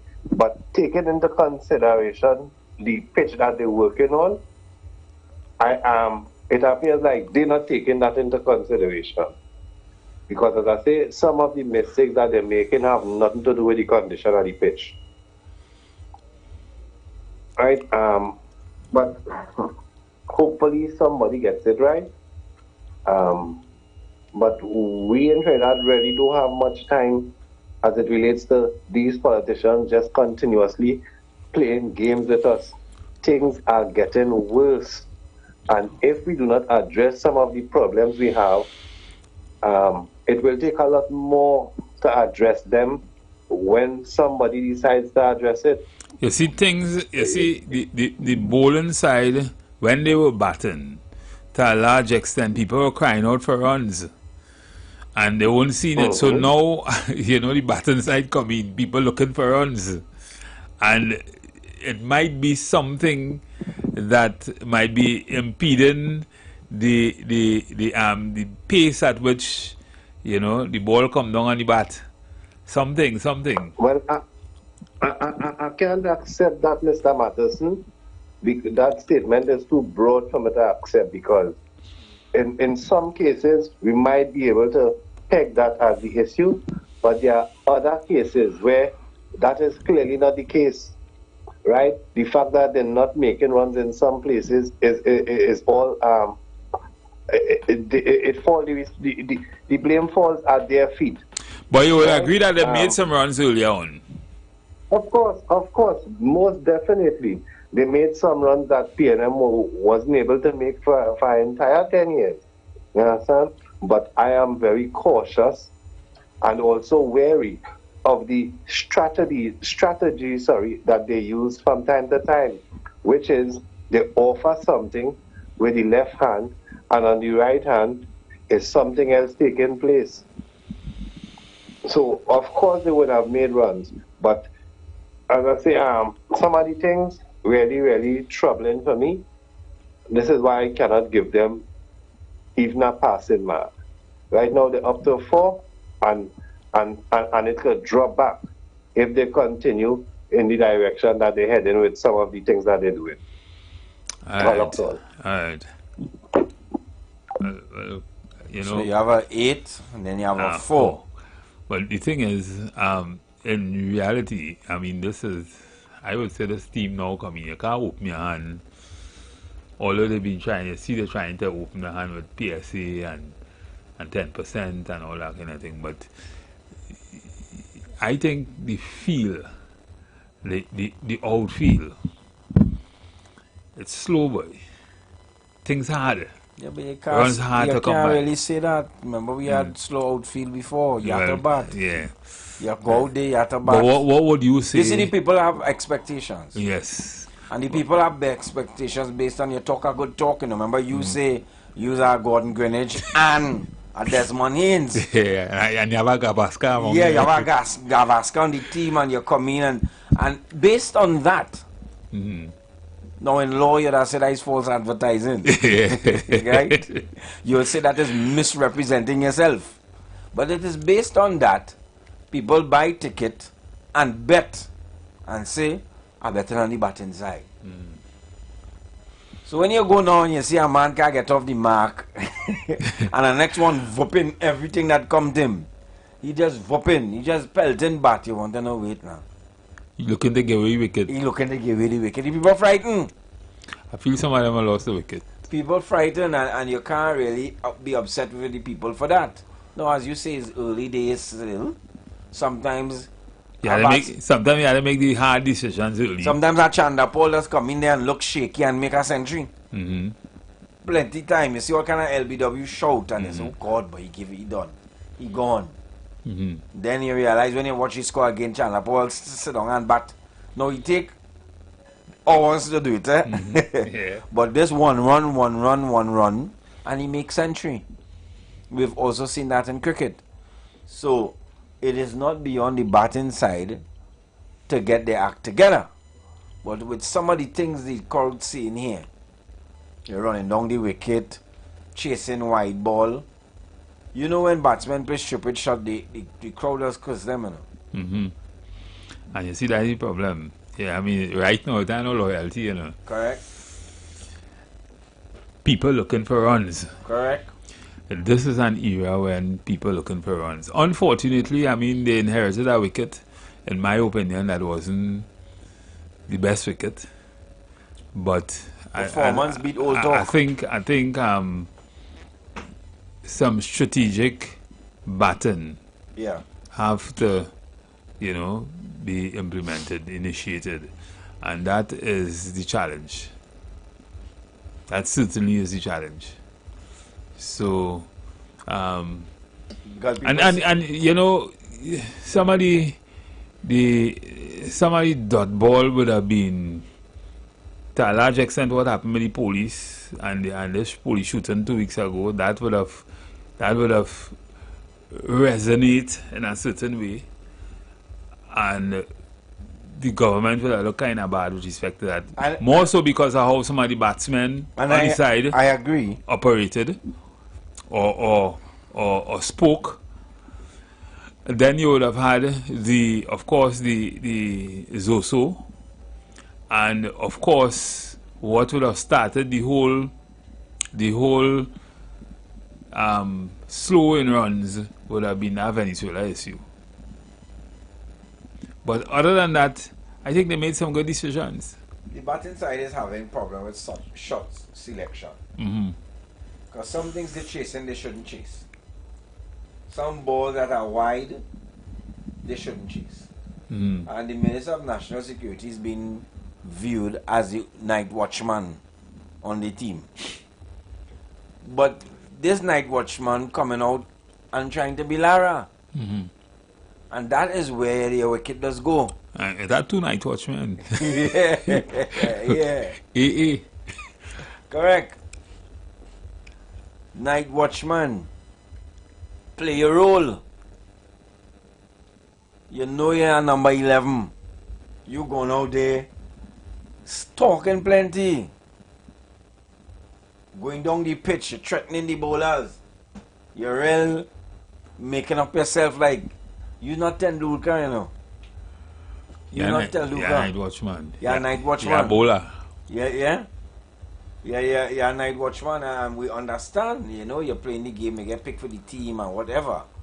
But you have to know that, hey, if you lose your wicket, and that's the thing with cricket, other wickets bound to crumble. Other wickets just crumble, especially with the West Indies.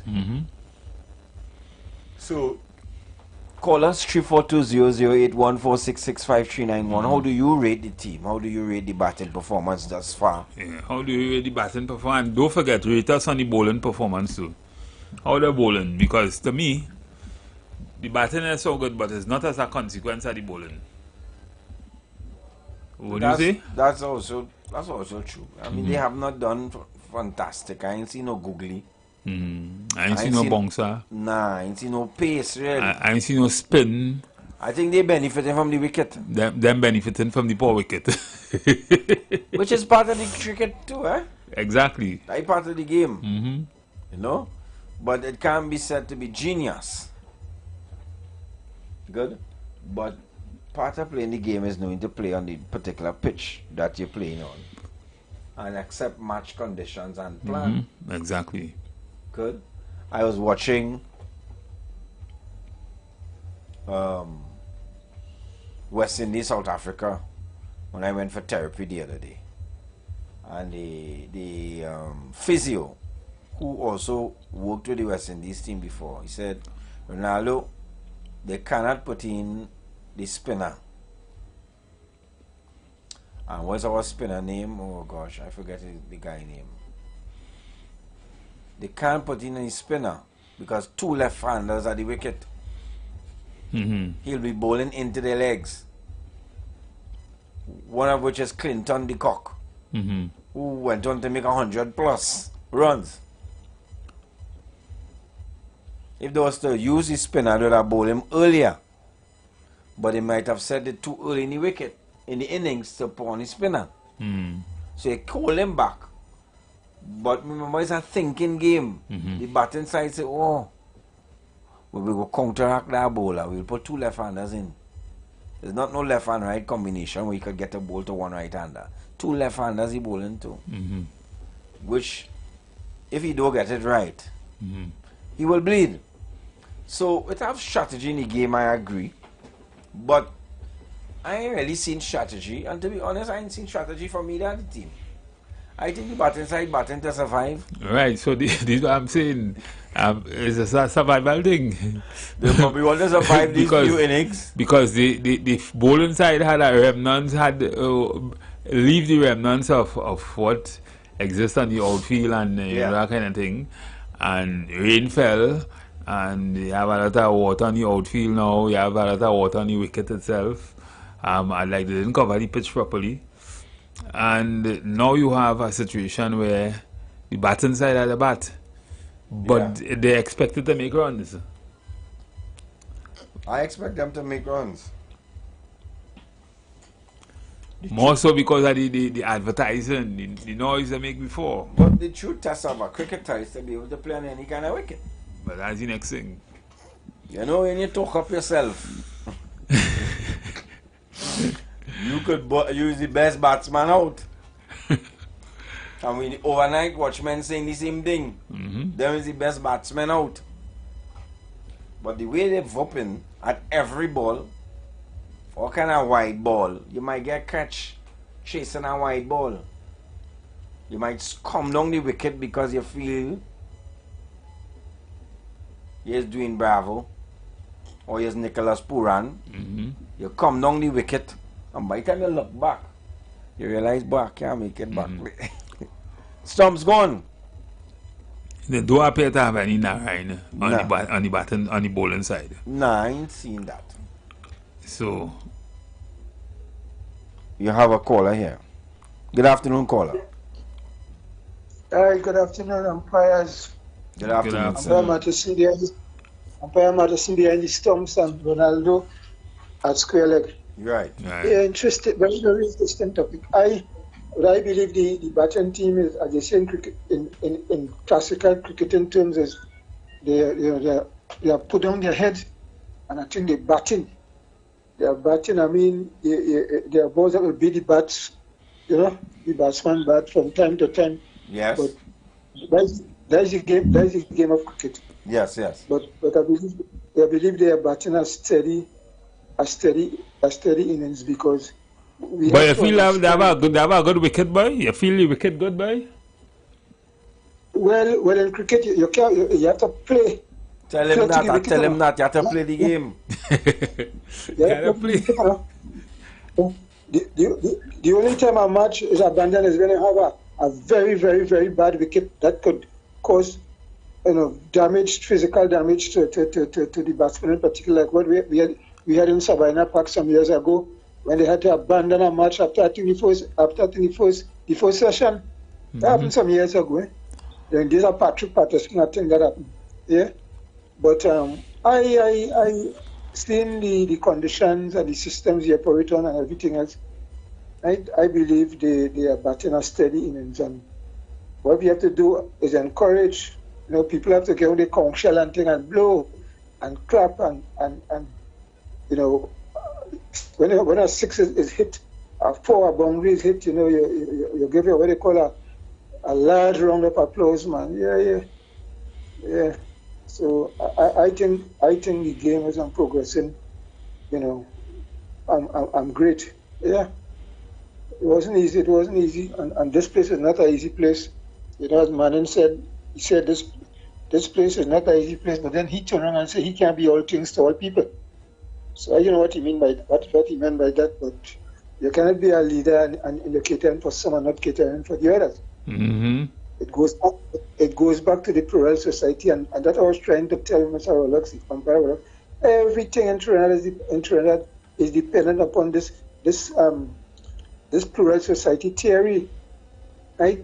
Because of the populations, the two major ethnic groups are 50-50. Well, one is 39.6 and one is 40.3 or thereabouts, right?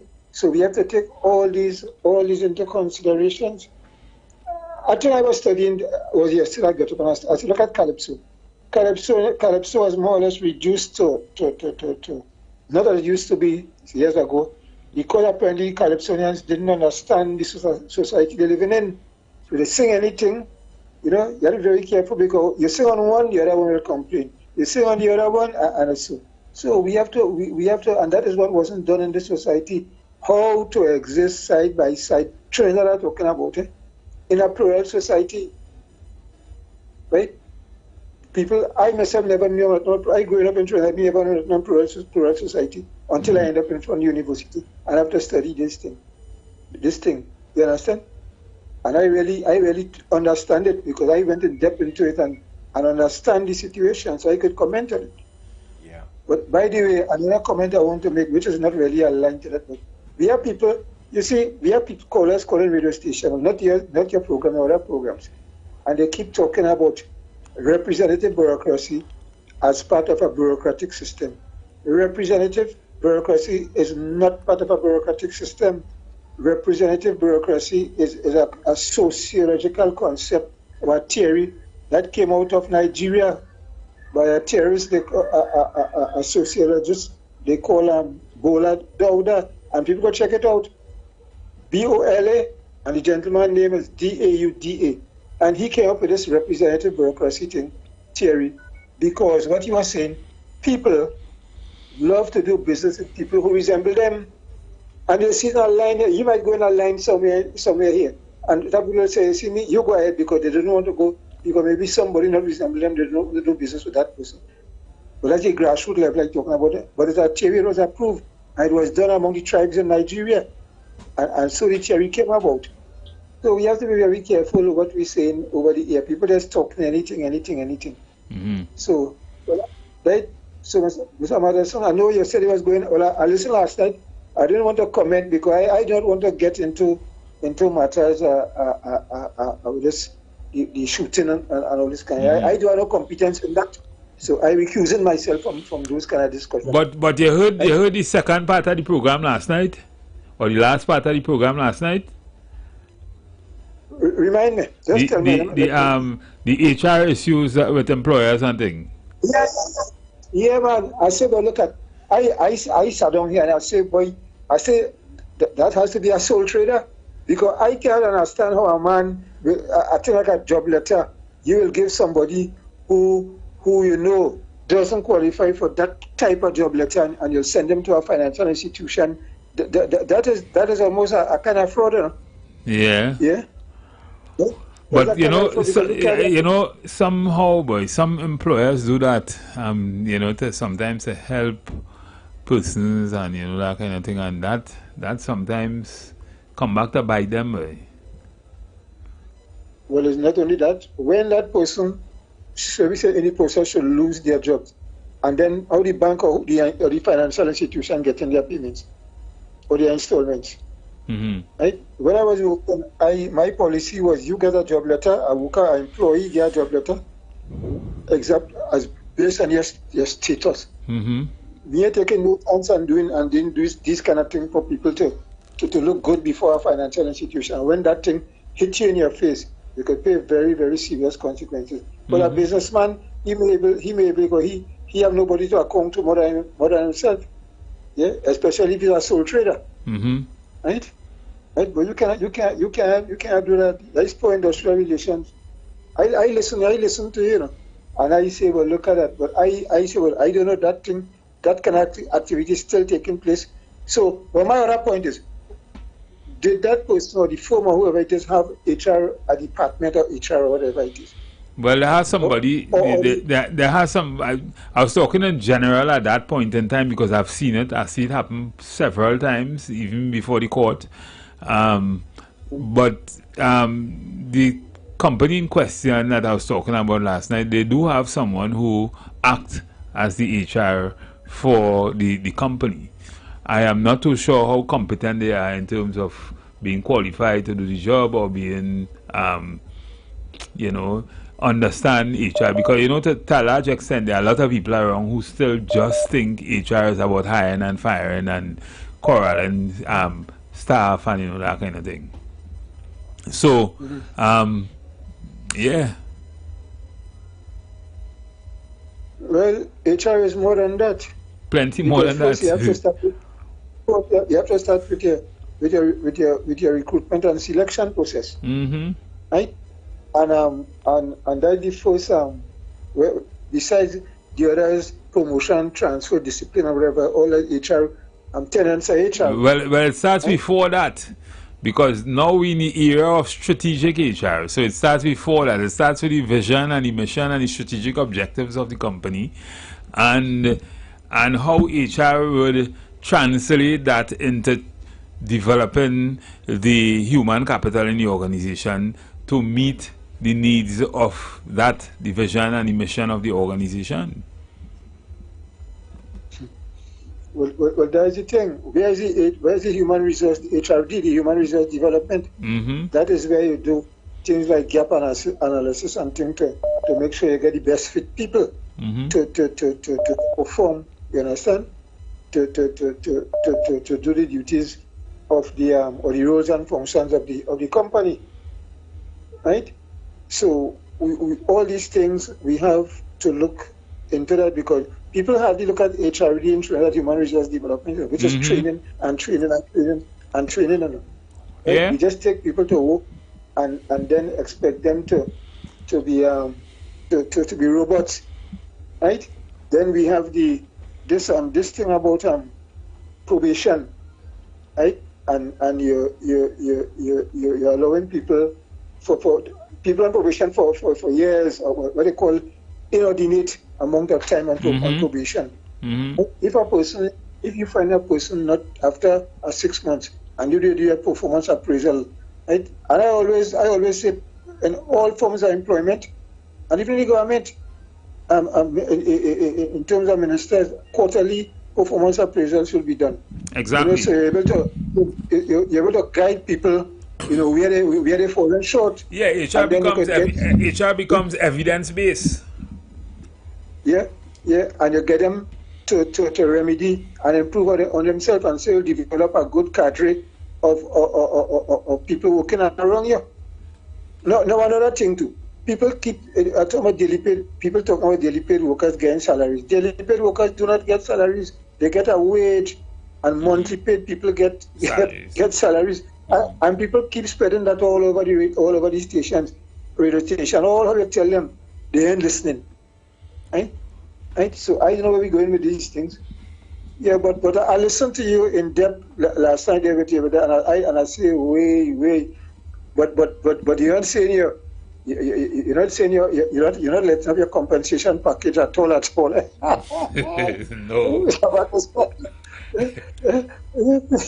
You're not giving it. What I say? You're not giving out your No, but you could call me to find out when you come to the office.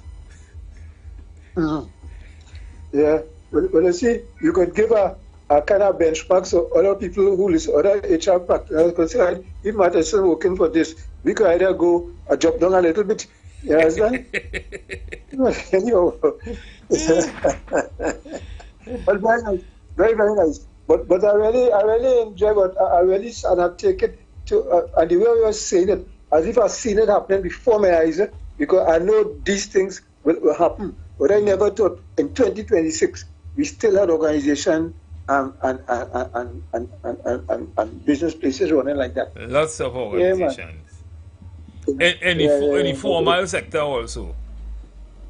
Yeah, man. But I do not know. But I was listening to the briefing and lots of statements are made about from the energy sector, Dr. Munilal, and then we have the pilot project for the replacement for the URP at Tremont. So in general, how you rate the baton side? How you rate the cricket right now? If you had to rate them from 1 to 10.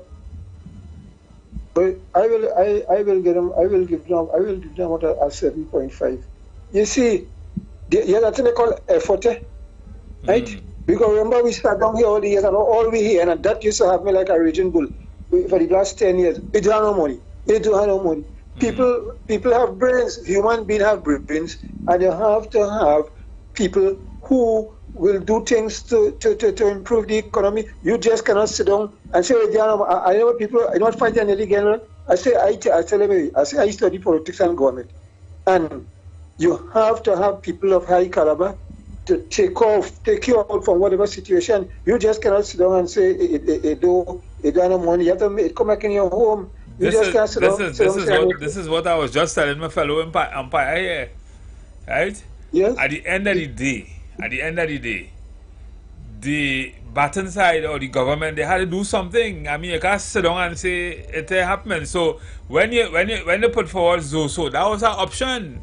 That was a solution. But I mean, it didn't happen, and we know why it didn't happen to some extent. In fact, I don't even know if they wanted that piece of legislation to be passed, but we know why it didn't happen, man. Two significant things would have taken place around that time, and it didn't happen. But the government had to do something. You can't sit down and say, well, crime going up, and you had to do something. They call that fatalism sociology. We just sit down and I'm hoping for the best, And let me see, you have to use brain power and get systems to improve a situation. Right? Even though this thing, it's no money, so aggravate me. And that is why I will always give applause to this government for effort. Effort in life, right? Effort in everything. You have to give people appreciation for effort. Another thing I saw, our favorite term now, psychic income.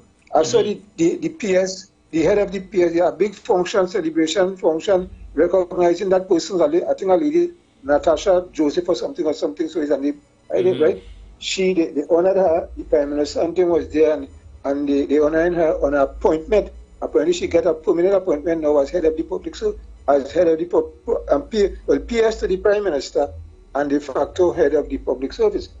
Right? And I say, look at that. This is the thing you call psychic. I hope Mr. West will appreciate that. Right? Mr. West, when he said that is an example of psychic income, and that is what I do people to motivate them. Yes. You try and give people. You give them a joy. In the past, we call it intrinsic compensation. Yes. Well, I know about that one too, but more or less because it came as an OTB, Organization Theory and Behavior term that came into HR. Yeah, right. So that is why it is called psychic income. Right? You have to do this kind of thing. You cannot have people who can everybody demotivated and saying people don't have no money. Trinidad is not. This is really not a biscuit tin. Remember, we have the theory of the biscuit tin that after the biscuit tin empty, well, they just give jab to play mass with it. It's not so. The treasury don't operate like that. Yeah. So, right. So we have to give the government, right. We have to give them applause from the stands and encourage them, right. We all have to be cheerleaders and hope that at the end everybody wins. Okay, brother. So you take, right? Yeah. Take care. Okay, later. Yeah, thanks. So he gave the government a 7.5. All so right. we had a 7.5, a 8, and a 4. So call us on 342-008-14665-391 and you tell us how the batten. How the batten on your side. She ain't come today. Mr. Ronaldo. She ain't come today. She not here. Go ahead, caller. Good evening. Good evening, Mr. Ronaldo. Good evening, Mr. Matheson.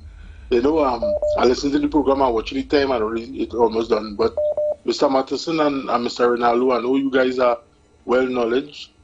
I want to look. I know I'll have the ear of the government looking at a thing called geofencing. Geofencing. Yeah. Oh, we know what that is. And that's something the government should implement because they use the social media, you use that platform. Every gangster have a woman, no? Every gangster have a cell phone too.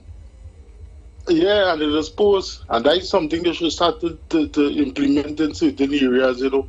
This is something could be covered. All right, guys, look on listening. Thanks. Thank you, caller. Yeah. I saw you somewhere. He called for you know. You should get it today. Let's take this call. Caller, good afternoon. Good afternoon again, gentlemen. You know, although the bowling side may not be bowling the best set of balls, it have people on the batting side who hit in the wicket, you know. Because I am waiting to see if, based on Ms. Prasad Bisessa's allegation, she is going back in that same Senate, or ministers or senators, going back in that same Senate, right, to have debates with the same people who she claimed, right, come asking the government for bribes. I am waiting to see, you know, because you cannot be serious, right, that you're just comfortable with exposing this allegation and going back and sleep normal like if everything is okay. So you going to continue to work with these people that they make the allegations against? You doubting that? While we're dealing with this country? I cannot, if Mr. Lockett and them want to be a cheerleader for that, I cannot be sorry. I cannot be a cheerleader for that and hope that everybody wins. With how I doing that? When I seeing just like what I saw in the video, and somebody want to offer me a different narrative, it is clear that these people are operating in a way that it really and truly is not beneficial for this nation. How could you have that information and feel comfortable to hold it if it is true, right? And go back to business like everything is normal. I'm waiting to see, because very soon our next debate will come up in the Senate. And what you're going to do, Ms. Persad, says, just sit down and pretend that you didn't make the allegation, or you going to be comfortable knowing it have people who in the Senate that are not supposed to be there if your allegations are true. I wait to see, because that is just like hitting your wicket. You burden yourself, right, with having the option of doing the right thing and call people's name if it is true, or you burden yourself with just carrying around that rubbish that you expose. The only right direction now is for you to expose the two people that you made the allegations against and let the chips fall where they may.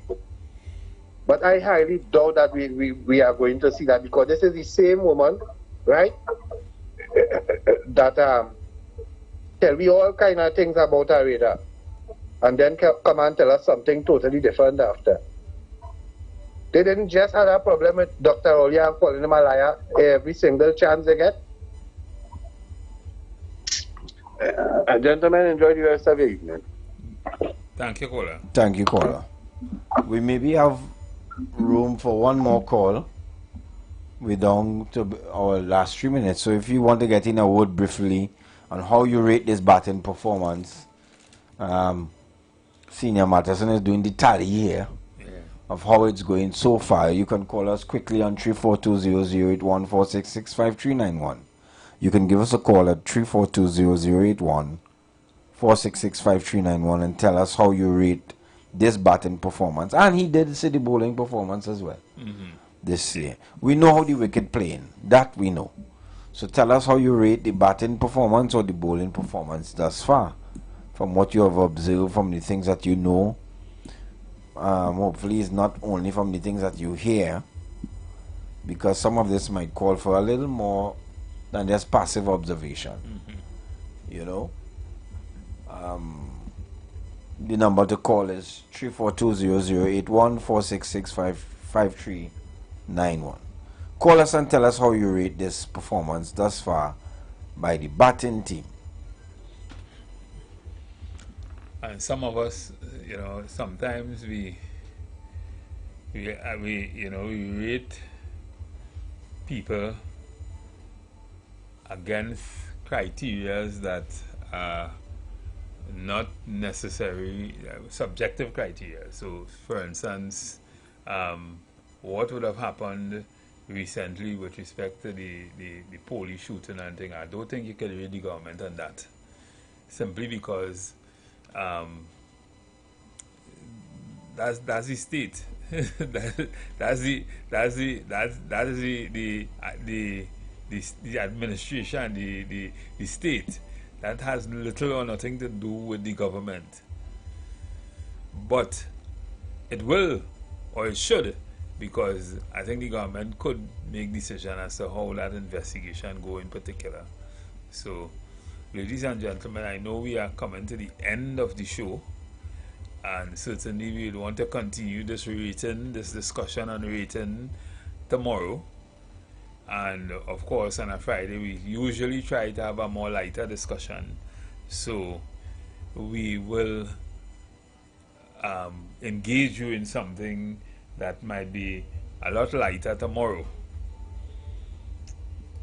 Until then, of course, we will see you.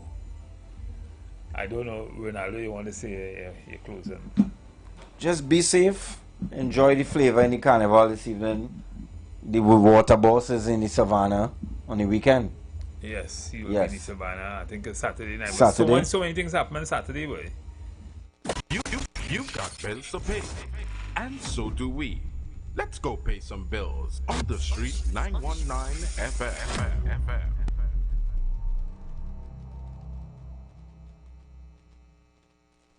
Nature's Touch Massage Therapy and Nutrition and Nature's Touch Youth Health Caravan invites you to join us live on the Street 919 FM every second and fourth Friday morning from 10 a.m. to 11 a.m. We are located at number 3, 7th Avenue North via the Eastern Main Road, Barataria. For further information, please call or WhatsApp the numbers 3988282 or our office numbers 241-7568 and 310-8671. Remember, at Nature's Touch, your health is our responsibility.